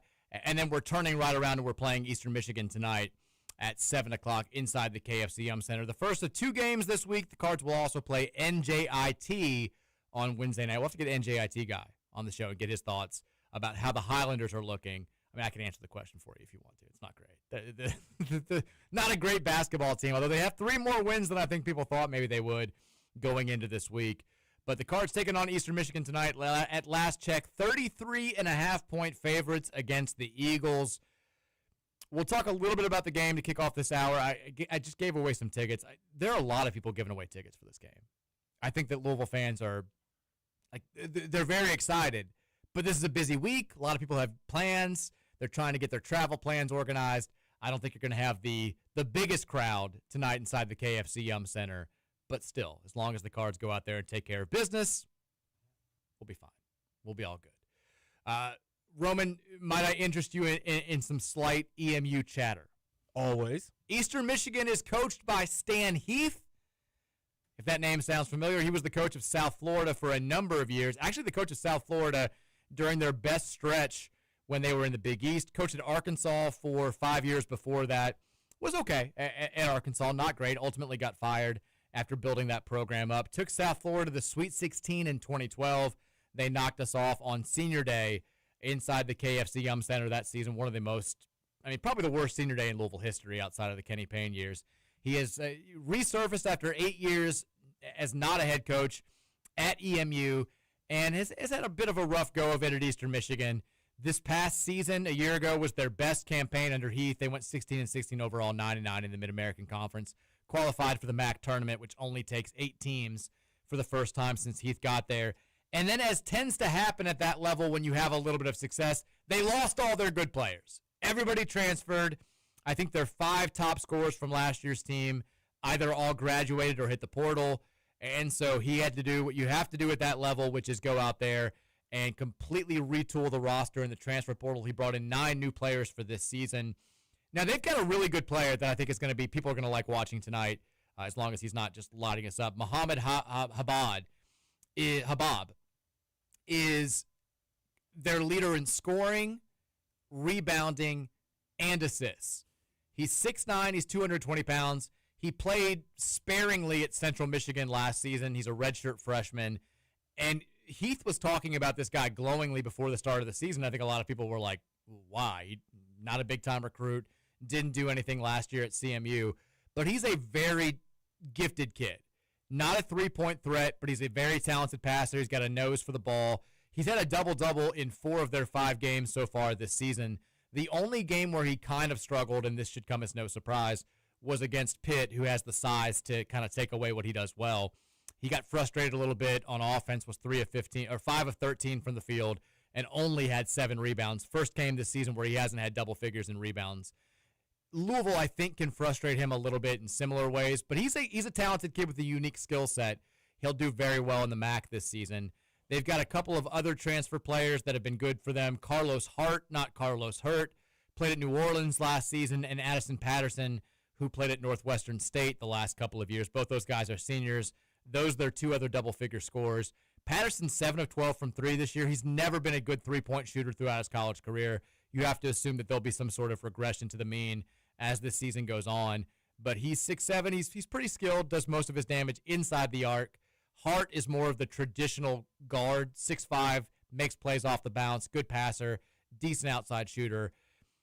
If you look at EMU's statistical profile, Roman, they don't do anything well, but they don't do anything poorly. They're very average at everything. The only area where they are abnormally bad is getting to the free throw line. They don't get fouled a ton. They don't play at a very, they're not trying to drive it a ton. They're not very physical. They play at an average pace. I think Louisville should be able to dictate the pace tonight. There is basically nothing with this Eastern Michigan team that says there's an area where we should give you significant issues. As long as Louisville's focus, prep, and energy levels are where they should be, it should be a game where I think they can go out there, probably score triple digits again, and win this going away where they can kind of name the score in the second half. Knowing that that's the case, what are you looking for the most out of Louisville in this game? Protecting the rim, showing that you can carry over that kind of. We've already had this kind of set up once. big game, big team. You go and get a big win, following that up with an opponent that you know is nowhere near the level of play of your last team, and you're going to have a drop-off in intensity level, right?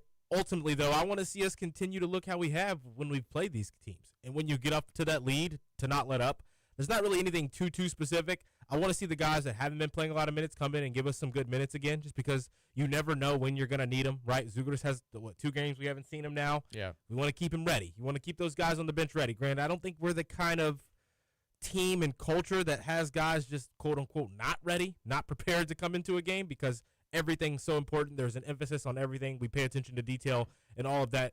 We practice hard from what I hear and read. So I don't worry about that as much as some other guys, and it's not like we have shooters on the bench who are worried about being in rhythm or anything. But with that being said, there's guys who are still getting comfortable, still learning how to play here, and we want to continue to learn, get them moments to learn. So just a carryover from what we've seen already, but I also want to see us take care of the basketball. Too many easy turnovers last game. I feel like when you go up against an opponent like this, it's really easy to get excited about the offensive side of the ball and what you do when you have the ball, because you know you have the chance to showcase what you've got, and you can go out there and do it. With that being said, we turn the pace up against these kind of teams a little bit, and we can get a little bit sloppy with the ball, which leads to a lot of open and easy buckets for the other team. I just don't want a lot of that tonight. I think that there's some obvious things that you want to see. You want to see the energy level not dip, even though this is it was easy to get up for the Cincinnati game. There was a buzz in that building. It's your first game playing away from home. You don't want to see the energy level dip in this game. You want to see, Pat Kelsey always preaches about treating every opponent the same. We're going to treat EMU the same way we treated Kentucky, all that good stuff. You want to see that exemplified in this game. Outside of that, all that stuff, I want to see some guys that have been giving us good minutes off the bench get some offense going. Give me, get Kenai some more offensive confidence. He was scoring a lot the first 2 games, has not scored a ton since then. I want to see Kenai make an outside shot. I want to see Adrian Woolley get it going on offense a little bit. I want to see Kaysen. We haven't seen Kaysen really score since he's come back. Let's get him let him see some shots go through the net. Let's get some of those guys some confidence, because as much as we've seen, like we talked about Kenai and Kaysen coming in and filling that role and being the energy guys and helping the defensive effort in the second half on Friday, and kind of the same with Adrian Woolley, there's going to be some times where we need those guys to score. They can't just be afterthoughts on offense who are going through the motions. We need them to have some aggression, and in order to have that aggression, you got to have some confidence. These 2 games are games to build up that confidence level. Yeah, I would love to see Woolley, hit like 3 threes or something like that and get that aspect of his game going a little bit off the bench. Because now I get a couple buckets in the paint. I mean, I think all 3 of those guys are going to play big-time minutes tonight too, so it should be nice to see them hopefully get some confidence. This game and the game on Wednesday, they're kind of your last opportunities to go into a game where we can talk about things in these terms, where it's more of, we know we're going to win. We know we're going to win by a lot. What little things do you want to see? Because I'm telling you right now, I'm not trying to scare anybody. The Montana team that we play right before Christmas, they've got enough ability to scare you a little bit if you come out there and kind of go through the motions. They almost beat A&M on the road a few weeks ago. They had some spurts yesterday where they looked good. Yeah, against Lamar? Lamar. They lost that game, which should have won probably. It's kind of their first bad loss. They beat UNLV on the road, who's since beaten Memphis and St. Joe's. So it's a prideful program. Like they are hungry to get shots at teams like Louisville. We've given them that opportunity.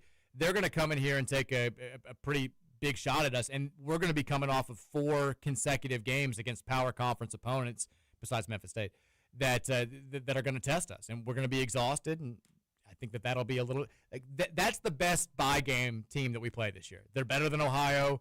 They're better than the team we're going to play tonight. Better than the team we're going to play Wednesday. Certainly better than the first 2 opponents we played. So I'm telling you, these 2 games are kind of like the last ones where it feels like you can go through the motions. After this, it's buckle up.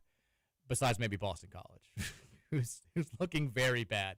But if you're trying to learn some things and blow out wins, these are your probably last 2 opportunities to make that happen. So hopefully we can go out there, have a good time, get ready to go, and then set the table after these 2 games for a huge stretch that'll start a week from Wednesday. Get a little Javon Hadley offensive bounce back game, I think, could be good too. I'd like to see that. This is a game where he should be able to kind of get what he wants. He'll be able to assert his will. Also, yeah, like you said, let's defend this Bob kid in the post. Let's not him go out. Let him go out there and score 22 and 13 against us because, he's good, but he's not that good. He should not be able to just automatically have a double-double against us. Quick updates here on the college basketball feast week front. Seton Hall does knock off number 23 NC State 85-74 in the first game of the Maui Invitational. That's a bad look for the ACC. Seton Hall is supposed to be way down this year. That's a big win for them. Notre Dame, the other ACC team in action right now, they trail Kansas at halftime, 39-32 in a Players Era Festival game on TNT. Peterson play? Peterson is not playing. Yeah, it's not good then. Not playing in the game. Flory Badunga is kind of dominating Notre Dame inside. 14 points, 6 rebounds, 2 blocks at the half. He's an athlete. And Notre Dame doesn't have much size inside. Big game just tipped off at the Players Era Festival. Number 15, Iowa State. Number 14, St. John's. Top 15 matchup in Las Vegas. Iowa State up early, 9-7. All sorts of good basketball today. I don't know if this kid has it for St. John's, this point guard. Who told you that before the start of the season? You were right. Who told you that before You were the start right. of the season? He doesn't look like he belongs out there on the floor with all the other 9 Not players. a point guard. Not a point guard. The thing is, Patino will figure it out. Ian Jackson's sitting on the bench. It's dumb. He's pushing the wrong buttons here. I told you he would do this for like a month and a half, and then he'll let his pride take a back seat, and he'll do the right thing. They'll be fine at the end of the year. Yeah, they're going to lose today because of it. They're probably going to lose today because of it. Isaiah Sellers, good player. We saw him last year multiple times. Not a point guard. Not a point guard. Ian Jackson should be starting. But Rick, if you're not giving him exactly what he wants, he's going to kind of make an example out of you. It's who he is. It's what he does. By the way, as a Saints fan, you're in the position that I was in so often as a Lions fan. Are you halfway rooting against the team now at this point for draft picks? Well, you got Tyler Shuck, though. That's the thing. That The complicates Louisville fan things. in me is like, don't be the worst team. don't make them think that they need to go get a quarterback. Yeah, if I'm being honest, yeah. I was having a meltdown during the Lions game yesterday. What a game. I mean, but like if they lose that one, they're 6-5. Their schedule is tough down the stretch. It felt like their season was on the line yesterday, and thankfully against a 2-9 Giants team with Jameis, thankfully they made the plays necessary to force overtime. And then Jameis, though, man, Jahmyr Gibbs is a beast. Jahmyr, yeah, the touchdown there to the right side was unreal. But Jameis's first touchdown of the game, that bomb, that was ridiculous. Like, it's crazy to me that he can come in these football games and just do that. It's like Trick play. Well, then he caught one. Yeah. They burned us with 2 trick plays. They reversed Ben Johnson to us. It was bad. And now we get the Packers for a big one on Thanksgiving. Very excited about that. But yeah, it was almost full-on disaster football weekend for your boy. That would have been a tough one to stomach. I love this. I just glanced at my Twitter just now. This guy just goes, "Here's the truth. I enjoy watching your program suffer. I'd be happy if Brom left your team because I think you'd likely be worse off. It's wild to me. Some people in these comments want him gone." People are mad. People get mad. That's the UK fan saying that? Yeah. I just like that he has to let me know that he wants me to suffer before he gets to his point. Just nice. I want you to suffer too. Just letting you know. Let's go back to the Game Day Men's Health text line, 502-414-1450. Nice night of Monday Night Football ahead of us. Nice night of basketball ahead of us. We'll pick some games coming up in the next segment and then get you ready. Dalton Pence will be in here from 5:30 to 7. Best day of the week for Louisville Sports Talk on the Big X because you get basically 5 consecutive hours here of it. Texter says, this is a little dumper. Okay, so Deuce still has a long way to go, but man, Jeff not letting Deuce throw down the field was weird. We had nothing to lose. Yeah, I mean, I know, Roman, you missed the game live. This was my biggest thing was, we get down like 28-6. We're still calling the game like he's terrified of Miller Moss throwing a pick because we're up 10-7. We got nothing to lose. Who cares if you lose 58-6 as opposed to 34-6? Throw the ball downfield. He made a couple of really nice throws downfield. He had one where I think Meeks was partially to blame. It was a little bit overthrown, but if Antonio Meeks doesn't break his route off, it's probably a walk-in touchdown. He's got a cannon. He's got a very good arm. He threw nice touch on one of the deep balls that he threw. I didn't understand the reluctance to just let it rip. Why not see what you've got with Deuce Adams here? You've already lost the game. You've basically lost the season. You've got literally nothing to lose. I didn't get it at all. And then Brady Allen comes out there and unfortunately let it rip. Threw a terrible pass his first series on 3rd and long, and then threw a pick on his next series. We don't need to see Brady Allen anymore. No. We've seen enough. We know what he's got. Chris, the teacher, said, I've been calling Kentucky scared for wanting to stop playing us, but if this is what the game is going to be, then we should stop playing it. In terms of signifying anything about the state of either program, this game means absolutely nothing. It's kind of what I was trying to say. It does. They need to move it to the beginning of the year again. If you want it to matter, move it to the beginning of the year. It'll be the worst programs of that season, but that game's going to matter. I've got an issue, too, with this. So I got the DM from the folks at the Lexington Herald Leader. John Hales, he's doing the whole media picks thing. And I think I've picked Kentucky to win like the last 7 years. No, I take it back. I picked us to win in 2023 because I had said for years and years, I was like, I'm not picking us to win until we actually go out there and do it. Every time I think we've got a real shot, we get our ass kicked. And then I broke my own rule because in 2023, I was like, well, Jeff Brom gets the rivalry. We're clearly better than they are. We're going to win the game. And we lost. And so I said, never again. Yep. Last year you wouldn't do it. I wouldn't do it. So they asked me for my prediction. I did the classic bailout thing where I was like Kentucky 3, Louisville 2 because I'm not going back on my word. So I picked Kentucky to win last season. And the good thing about us going out there and beating the brakes off them was I was like, all right, that's done. I never have to do it again. We're the program on the rise. We're going to beat their ass for the foreseeable future, and I get to predict us to win every step of the way. And now we've got like no players. We've got no momentum. I feel like I kind of feel like Kentucky's going to win the game, but I don't want to make the pick. I don't want to send it in, especially at the very beginning of the week, but they're asking for it now. I'm hoping that I'm mysteriously going to hear something that's going to like restore my confidence by Thanksgiving Day. But I don't know, like right now, my confidence is very low for this game. And I don't know how it can't be. Outside of just Kentucky sucks and I think Jeff will find a way, what do you point to say this is why I'm confident?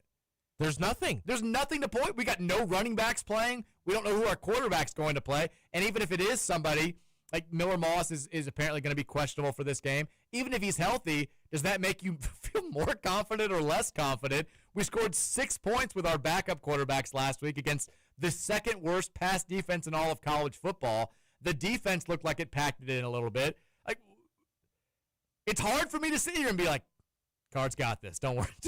Don't worry about it. Nothing here is screwed. I feel like I'm gonna have to go in print picking Kentucky to beat Louisville again, and I don't like it. I've not once thought this whole season that we were going to lose this game until now, and now I can't see any other way.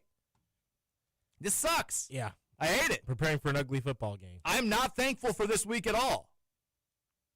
Yeah, you are. Well, not for college football reasons. College basketball, yeah. NFL, sure. Let's go Lions. But, man, everything else just sucks. Texas, why do I feel like Jeff Brom is leaving? Please talk me off the ledge. Still believe the guy is the guy long term. I don't think he's leaving. I know that's it's an easy conclusion to draw from the team not playing well the last few weeks. Now a handful of commits reopening their recruitment. I don't think Jeff's going anywhere. Whether that's a good or a bad thing, that's up to you to decide. Texture says, actually, Mike, why are we 24th in the net? Why is NC State 132nd? And why are 14 of the 16 teams in the top 150? Because they haven't updated the net rankings. Those are last year's net rankings that you're looking at. Is college basketball going to be like football now where the SEC benefits from beating each other up in quality loss? No, they haven't updated the net rankings from last season. That's what you're looking at. I believe that the first day of the net rankings being updated is going to be December 1st. Oh, I'm way off. Why would you say? I thought it was like tomorrow or Thursday or something. last I saw was going to be December 1st. Maybe. There's a big spider on my computer. Sorry, I'm distracted. There's a site that tries to, I guess, dictate what the net rankings are going to look like, but there are no official net rankings just yet. Texter says, number 2, this is Dave Teacher from Jeffersonville. Not being in a big-time tournament this week sucks. Not knowing about our football future sucks. Losing a 4-star every single week sucks. Chopping the top off my finger sucks too. Jesus, Dave.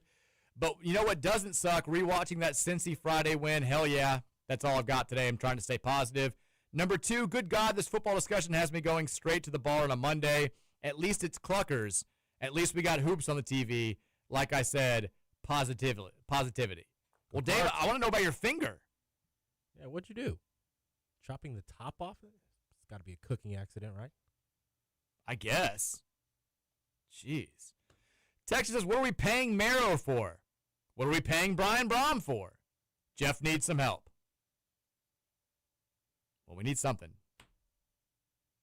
Texas Mike, it's not all gloom and doom. UK is without several of their average defense and their starting tight end. Caddis is out as well. He was their biggest offensive passing threat, I thought. This game will boil down to desire. Who wants it more? Exactly. I don't feel overly confident after watching our team play the last couple of weeks. I mean, Jeff looks kind of like a defeated man. Every press conference, he looks like he just has been pushed to the brink this entire season. And that doesn't give me a ton of confidence going into this game. I'm not sitting here trying to say that Kentucky's good. I mean, they got their ass absolutely kicked by Vandy.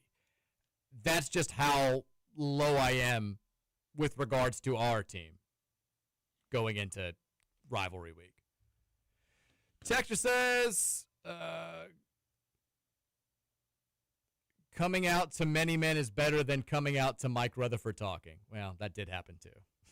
It wasn't the 2020. I'm still so mad. It was like the peak. I mean, it's the dream of a Louisville basketball fan who's grown up as a fan. I voiced the intro song, and it wound up being the worst season of my life until the 2 seasons that came after it. But it was still cool getting to go to the Yum Center and going to games and hearing myself before the game was a very cool experience. I'm sorry it didn't work out better. 50 Cent, definitely a better voice for that situation than me. Texture says, it seems like we're broke, Mike. This system is unsustainable. I mean, it does seem like it's unsustainable for a program like us, if we're just being honest, but it's not changing anytime soon. We're going to have to figure something out. Texas, I can look past the failures of this season and look forward to the future next season and all that good stuff, but I can't look past and wonder why so many of our recruits are decommitting. It's concerning. The local ones are different. We've had the tight end kid for a couple weeks ago. I think you can understand a kid that goes and visits Ohio State, gets a scholarship offer, and says, hey, I want to go play football for Ohio State. They are the program in college football right now. They've got more money than we do. They have things that we just don't. When you've got a local kid that's been committed to your program for over a year and has at every step of the recruiting process talked about how much he wants to play for Louisville, how much he loves Louisville, how much he grew up cheering for Louisville, and then him bailing at the 11th hour, that's, to me, is much more concerning than the other scenario. If you can't keep the Karsten Bushes of the world around, that's not a good sign moving forward. Texter says, hey, fellas, happy Monday and happy Thanksgiving week. I'm so thankful for this basketball team and program. Okay, that's enough positivity. What in the actual hell is going on with football? There isn't a single positive thing happening with the program right now. The nature of a 12-game season is that there are extreme highs and extreme lows, but these lows feel systemic right now, and there's no light at the end of the tunnel.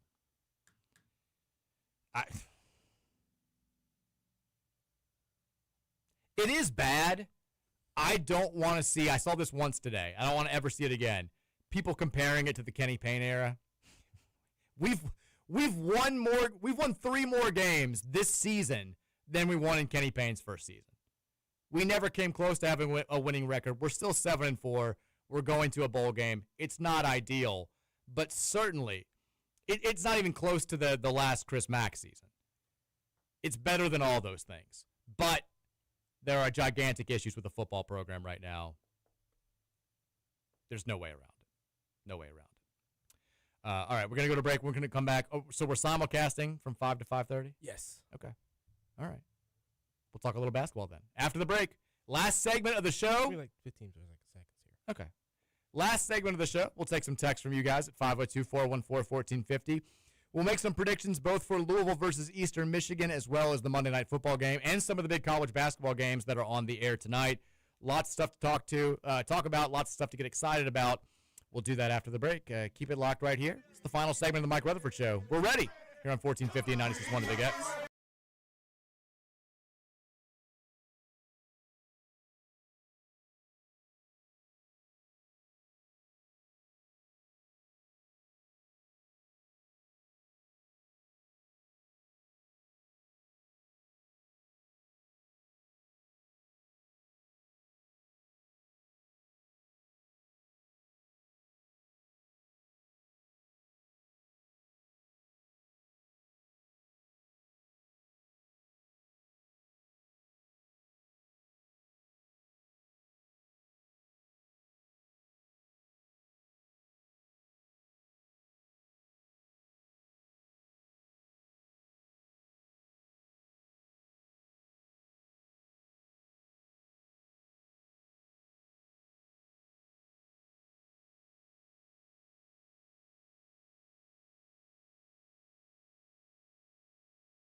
A little muted today. It's fine. Easing into Feast Week here. Louisville, Eastern Michigan, coming up in about 2 hours, live from the KFC Yum Center. Cards looking to move to 6-0 for the first time since 2019. They are 33.5-point favorites over the Eastern Michigan Eagles. ACC Network will have you covered for the television coverage. Our sister station, 970 WGTK, where we are now simulcasting for the next 30 minutes. They've got you covered as far as the radio coverage. All right, how about this? If you'd like, I gave away a few tickets on Twitter.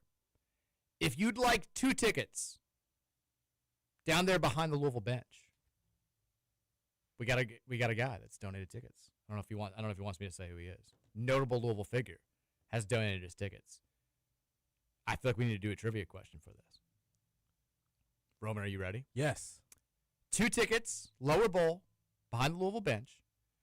First person to correctly answer this question by texting into 502-414-1450, you're going to win these 2 tickets. Louisville's played Eastern Michigan 1 time in the history of the program. It came back on December 12th, 2015. Louisville won the game 86-53. Who was Louisville's leading scorer in that game? The first person to correctly answer that question at 502-414-1450, you get 2 very nice tickets to tonight's game against Eastern Michigan. Who was the leading scorer in Louisville's 86-53 win over Eastern Michigan? Hey, already got a correct answer. Boom. I'm going to go ahead and just mark my territory here. Winner. The correct answer, Damian Lee, was the right answer. 16 points in that game. 4 of 10 from the field, 2 of 6 from the 3. Gets the win. Scored 16 points. 86-53 final score. Louisville took it home. Congratulations. A lot of people said Damian Lee. Damian Lee gets it correct. I'm just now, my wife has texted me. I've seen it on the text line too, that I was wrong about the Tin Man on our podcast today. I said the Tin Man needs a brain. He actually needs a heart. My wicked knowledge just being completely drugged through the mud. I'm so sorry. Sorry. Anyways, we'll get you your tickets here in just a second. Thank you for listening. Thanks to everybody who participated. Pele guy got his Pele in. Okay, now, guys, okay, never mind. Don't answer the question if you can't use the tickets, people. Second time today I've struggled to give away tickets. All right, thankfully, multiple people sent in the right answer. So there we go. Hopefully the second person can use these. Winner, Damian Lee. Correct answer. All right, 502-414-1450 is the Game Day Men's Health text line. We'll get back to you guys momentarily. But Louisville versus Eastern Michigan tonight. We talked about it last segment a little bit.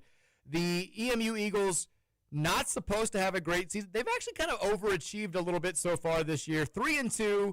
Good win over a solid Oakland team that not everybody from the state is able to beat on a regular basis. They beat them 97-91 in their last game. They've got a road win over Detroit Mercy, a win over Georgia State by a wide margin. Their losses are, acceptable, I guess. They lost to Pitt away by 12. They did lose at home to IU Indy in a game they were favored to win 90-83. But 3-2 going into this game, I think, is a overachievement for Eastern Michigan based on what they were expected to do at the start of the season. Like I said, they lost their 6 leading scorers from last year. Basically had to replace the entire roster. They're pieced together with transfer portal players. They do have some good size for a program of this caliber. A couple 6'9" guys that play, but nobody bigger than that. This should be a game where one of the things that we also want to see tonight, Sananda Frew, assert your dominance. You know, he's had a couple slow starts, and then he's played really well after those slow starts. We've not seen him just kind of go to town against a team with a front court that has no real matchup for him. The Habab kid is good, but he's also a 6'9", 220-pound freshman. Let's get Sananda in the post. Let's let him go to work. Give me a little Frew double-double tonight, Roman. How would that work? That'd be nice. That would feel good. Let's get Ollie, maybe get him some confidence back after not playing especially well against Cincinnati. Yeah, let's get a couple Ollie buckets going. Get a couple Ollie buckets, maybe get the offensive floater going. In live time, it really aggravated me because I think it came after a mistake, and then a mistake followed it as well, and then he missed another layup as well. So like in my head, he just wasn't finishing anything around the rim all game long. We need to get him in more of a rhythm. I want Ollie to be more than just like a backdoor passing threat. That's kind of all he's been so far for us. He hit the 1-3 in the dead ball, which He I did. pay attention to that kind of stuff. I saw that too. He's in rhythm now in my head, so we'll get him a look, see if he can knock that one down tonight. If not, we got to get him a couple buckets down low. I want to see Ollie get some confidence back because I think that he was, it wasn't a game for him. The good thing is Ollie's been around the block. He's not. I don't think he's going to get too high or too low after any performance. But I would like to see him get a little bit of offensive confidence, a little bit of offensive mojo going tonight. The other thing, if you watch, Has he dribbled to the rim once? no, that's not. It's not what he does. He hasn't done back to the basket either. I don't think he's done either for a shot attempt. It's pretty straightforward. It is what it is. Give me something else to watch for while I send the winning For tonight number here. specifically? Yes. I mean, I feel like it's Isaac McNeely. It's time to get that burner back right. I feel like there's since the Kentucky game, or I need to go look at the numbers, but I feel like I've watched a couple more McNeely misses than I'd like to watch these last couple games. I'm ready for him to get back to that point of where he's going, 4 for 6, 4 for 7, 3 for 6, 3 for 5 on a game. Granted, like I said, I haven't looked at the numbers. I'm just going off what it feels like in my head when I look back in the highlights in my head right now. Want to keep McNeely going, keep that jumper going, because granted, he's not the kind of guy that's going to lack any confidence or worry about his shot if he misses a handful in a row, but you still like to see your most important shooter knock him down. I'm with you there. Let's come out. Did you see the Riddler's text? What did Riddler say?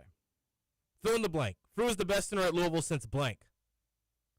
It's a great question because I think he's better than Brandon. I think Holly Hatfield was kind of a power forward trying to play center. We didn't really have a traditional center. I feel like Brandon wasn't a real lob threat. He wasn't a real rim protector. He couldn't really rebound either. So are we in agreement that Frew better than James Scott is better than James Scott last year? I mean, name one thing James does better, Mike. Catch lobs and dunk them. Definitely does that better than Frew. He does, but I'd like to see what Frew looks like if you put a Chucky Hepburn out there. It's a different offense, but you're right. I can give you that. So we have, if you go back to like the 2019-20 team, that would be Malik Williams and who's the kid that transferred from UConn? Stephen Enoch. He's better than Enoch. Yo, you think so? I was kind of going to go Enoch.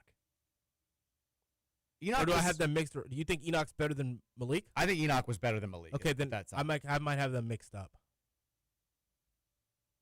I thought Malik was better than Enoch. Was more physical. He more of a body, more of a threat to stop a guy from scoring. I think Malik was more skilled, though, right?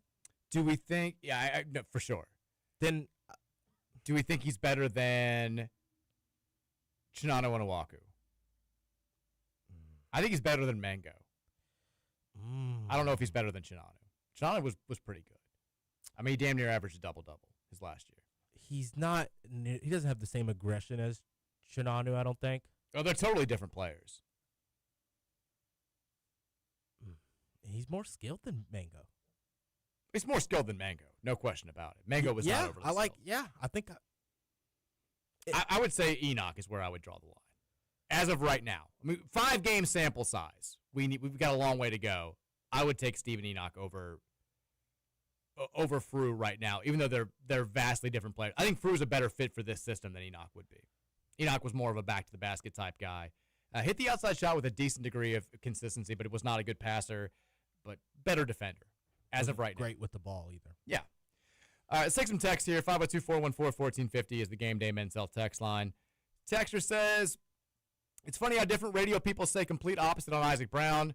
Morning Guy says IB is the only one coming back, and they're going to do everything they can to keep him. Says IB feels like he owes something to U of L. I think that was the case last year. I hope that's right. From what I hear, I don't think there's any chance that we get Isaac or Duke back for next season, but would love to be wrong. Texas, are you going to do your annual rant about the Maui title game not being the last game on Wednesday, or is the field so deplorable that you don't care? Here's why I care less about it than I used to.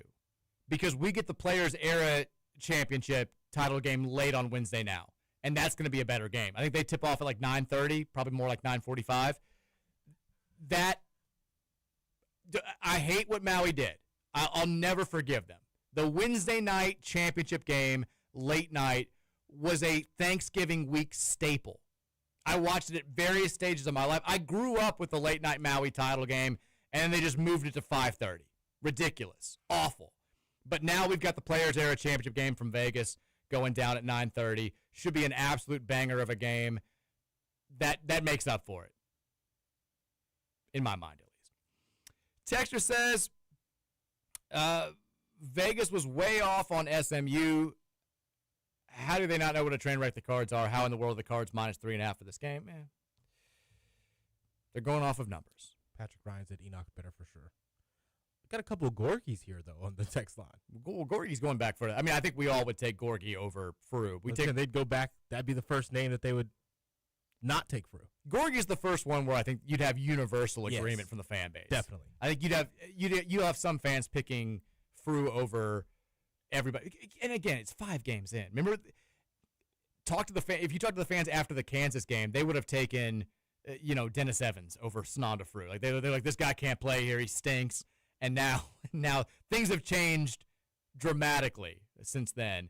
But, yeah, Gorgie, I think, is the first one that you would go back to and have universal. I don't think anybody's taken Frew over Gorgie, and that's not a knock on Sananda. That's Gorgie's Gorgie. Texture says, I will not be mad at all about Michael's off-balance 3. I love them. Texture's the most shocking thing about this show is that I'm not going to read that. Texture says, the Hexler's deep cover operation is complete.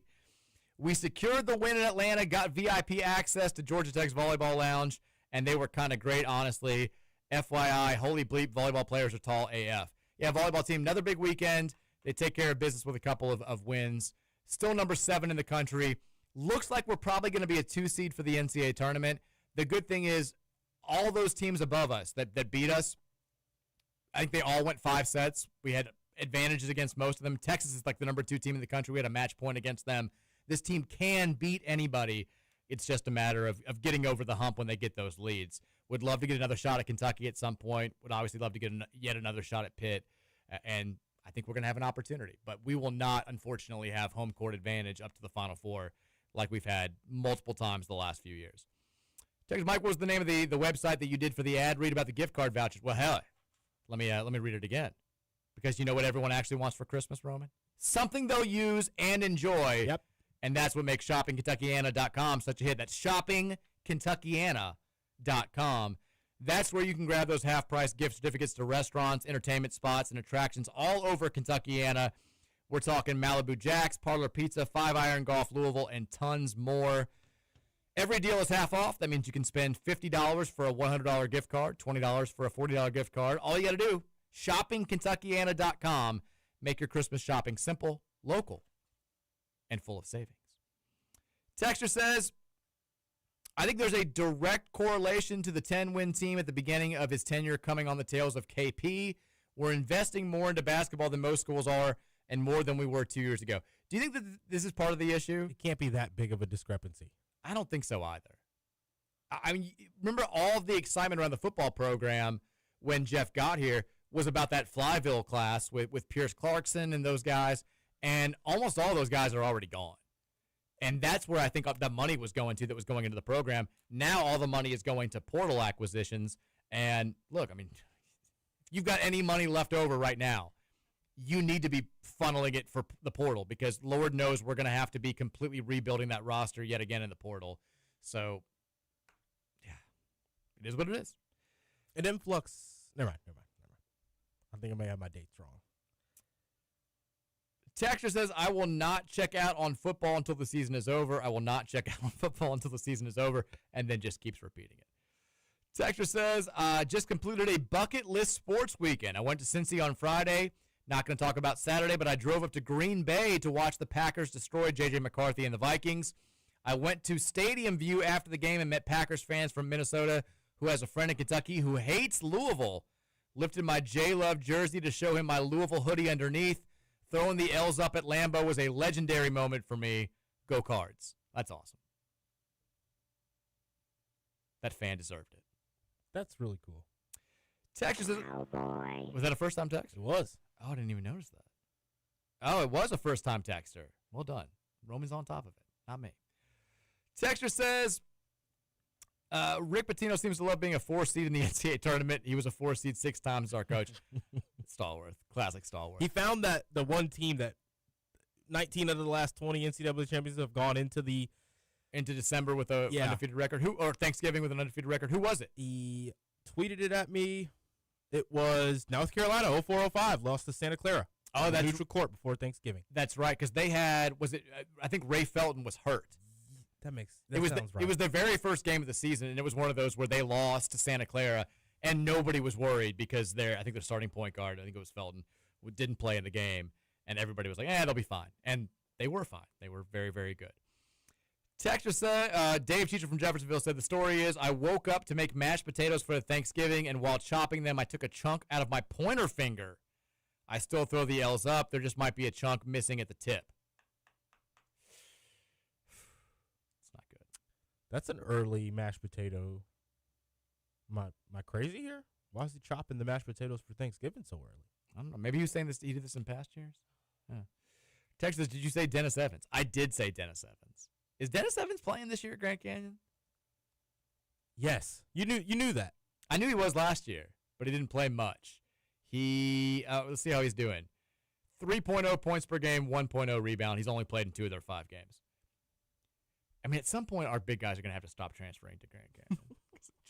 It's like the 4th one. It hasn't worked out well for anybody. Didn't work out well for Aiden. Didn't work out great for Sidney Curry. Doesn't seem like it's working out well for Dennis Evans. I think there was one other one, too. You'd think at some point people would be like, all right, anywhere besides Grand Canyon, but I still wish the best for Dan. I mean, look at his picture. He still doesn't miss the pictures. Texture says, I can't read that while we're simulcasting. Texture says, first-time listener, long-time texture. No, you're not. I think my first 5 would be Enoch. That's where I would go to. Texas, I agree. Volleyball players are tall. To the person on the team, I consider short. Camden Strand is 5'7". Yep. Volleyball players are tall. Texas says, Frew doesn't play hard consistently. He needs to get a better motor, needs to play longer stretches. He gets tired easily. I think he plays hard consistently. I do think he gets tired, but I don't think he's out there. Getting tired? Is that what it is? I think they're trying to prevent him from being tired. You think he's like conserving energy when he's jogging back on the other end? I think there's something to be said for that, too. I questioned the motor at the beginning of the season, and I kind of chalked it up to more as like he's out there literally figuring it out in live time, where he's supposed to be, when he's supposed to get there, what he's supposed to do next. It's like, to a degree, I can't make that comparison, but I think the motor started to look like he is just as much into the game as anybody else compared to the beginning of the season. I think so, too. I do think he gets exhausted, but that's not necessarily – I mean, he's playing the most minutes out of any of our big men. I don't think that's necessarily a obscure thing. I mean, he's a 6'11" dude playing in a system where we're playing at one of the 25 fastest paces in college basketball. There's a reason why we like to do the early changes. The issue, I think, on Friday was he had to play more minutes than they would have liked because Ollie couldn't play that game. I mean, we lost something every time Frew came out of the game in the second half. We did. And I kept wondering, are we going to go to Zoomers? Are we going to put Kanai at the 5? Like, we're going to do something different here? We did put Pryor at the 5 for a stretch. Yeah. There were some minutes where it was just like Ollie can't play. You know, usually the great thing about this team is there's never a moment where I'm like, you got to get so-and-so back in. Like, you know, if Michael's resting, it's noticeable when he's not out there, but you recognize that he can't play 40 minutes. And so I'm like, all right, you know, Kobe will give us 2 or 3 good minutes. The second half of the game on Friday was the first time where I'm like, Sanana's got to play. Like you've got to get him back in there because Khalifa it's just not an Ollie game. Love Ollie. There will be Ollie games this season. That was not an Ollie game. And I think I said on Friday that I thought it would be. It was not. I was completely wrong about that. Texture says, I can't read all these. Texture, what are your thoughts on this comp? Kobe Rogers reminds me a lot of Brandon Jenkins off the bench for the 05 team. Instant DV. I think that's a great comp. You know, Jenkins was a guy who could knock down the outside shot. I don't remember him much. He blocked the shot against West Virginia at the end of regulation in the Elite Eight. He was a classic, like, backup point guard, played probably about the same minutes that Kobe's going to play. Now, he played more than I think Kobe played, but we also were thinner. We only played like 7 guys on that team, and he was kind of the guard that came off the bench. and played decent minutes. Good enough offensive game, but was never going to be known for his offense. But his arms were so long. I was a big B. Jenks fan. He was a good player. I like that comp. I think the role is going to be very similar this year. Texas, I broke my arm and I had to go to the orthopedic on Dutchman's Lane in Louisville today. I was in there with Miller Moss and a trainer, but he looked fine. Space looked in good spirits, did not appear injured at all. Yeah, but how tall did he look? That's the question. That's what we needed to know. Did he look tall? Texas says the 9. No, they can't know about that. Those listeners cannot know about that. I'm sorry. Texas St. John's is back on top of Iowa State. Give me either team in the tourney. We'll smoke them. I like watched Iowa happen here. I don't think Iowa State's very good. I trust Otzelberger, though. I think he's a really good coach. I think we've got more talent. This St. John's team shouldn't be running you up and down the floor like this on both ends of the ball. 40-38. It's still early. Those are two good teams. They'll be fine when all's said and done. I trust TJ Otzelberger. They were just up 10. Texas Mike, did anyone already text about Curtis Williams' 30 bomb last night? Curtis Williams is kind of lighting it up. I loved what I saw from Curtis Williams when he was here. I think you can go back and find some tweets where I'm like, that dude's going to be a player. He's at Tulane now. 32 points in the win over Boston College yesterday. 12 of 18 from the field, 4 of 8 from 3. He had 22 in their season opener as well. He's averaging 14.5 points per game. This is his junior season. Now, he didn't do – where was he last year? Georgetown. He barely did anything at Georgetown. Didn't play much and looked like he shot 30.5% from 3. He's shooting it at a 46.4% clip this year. That kid can play a little bit. I felt bad for him because you knew he wasn't going to get anything the way that he was supposed to when he was here. Just wasn't going to happen. Roman, you want to make some predictions? Yes, please. Let's do. We'll start with football NFL tonight. Panthers 49ers. How did our pick'em do? Do you have it up? Yeah, I went 9-1. You went 7-3. Oh. I'm up by 3. 2 weeks to go now. I keep getting a little closer and going right back. Yeah, I got you on. The one I missed, you got right. You got TCU. I picked Houston. I did pick the upset with Pitt over Georgia Tech. You missed that one, and then you took Western Kentucky to beat LSU, which was. It's funny that 2 weeks ago I said Pitt was going to beat GT, and then yeah, and then I also took SMU and you took Louisville. So my lack of fandom, I guess. Yeah. You being a better fan cost you a win. I genuinely thought they could still win.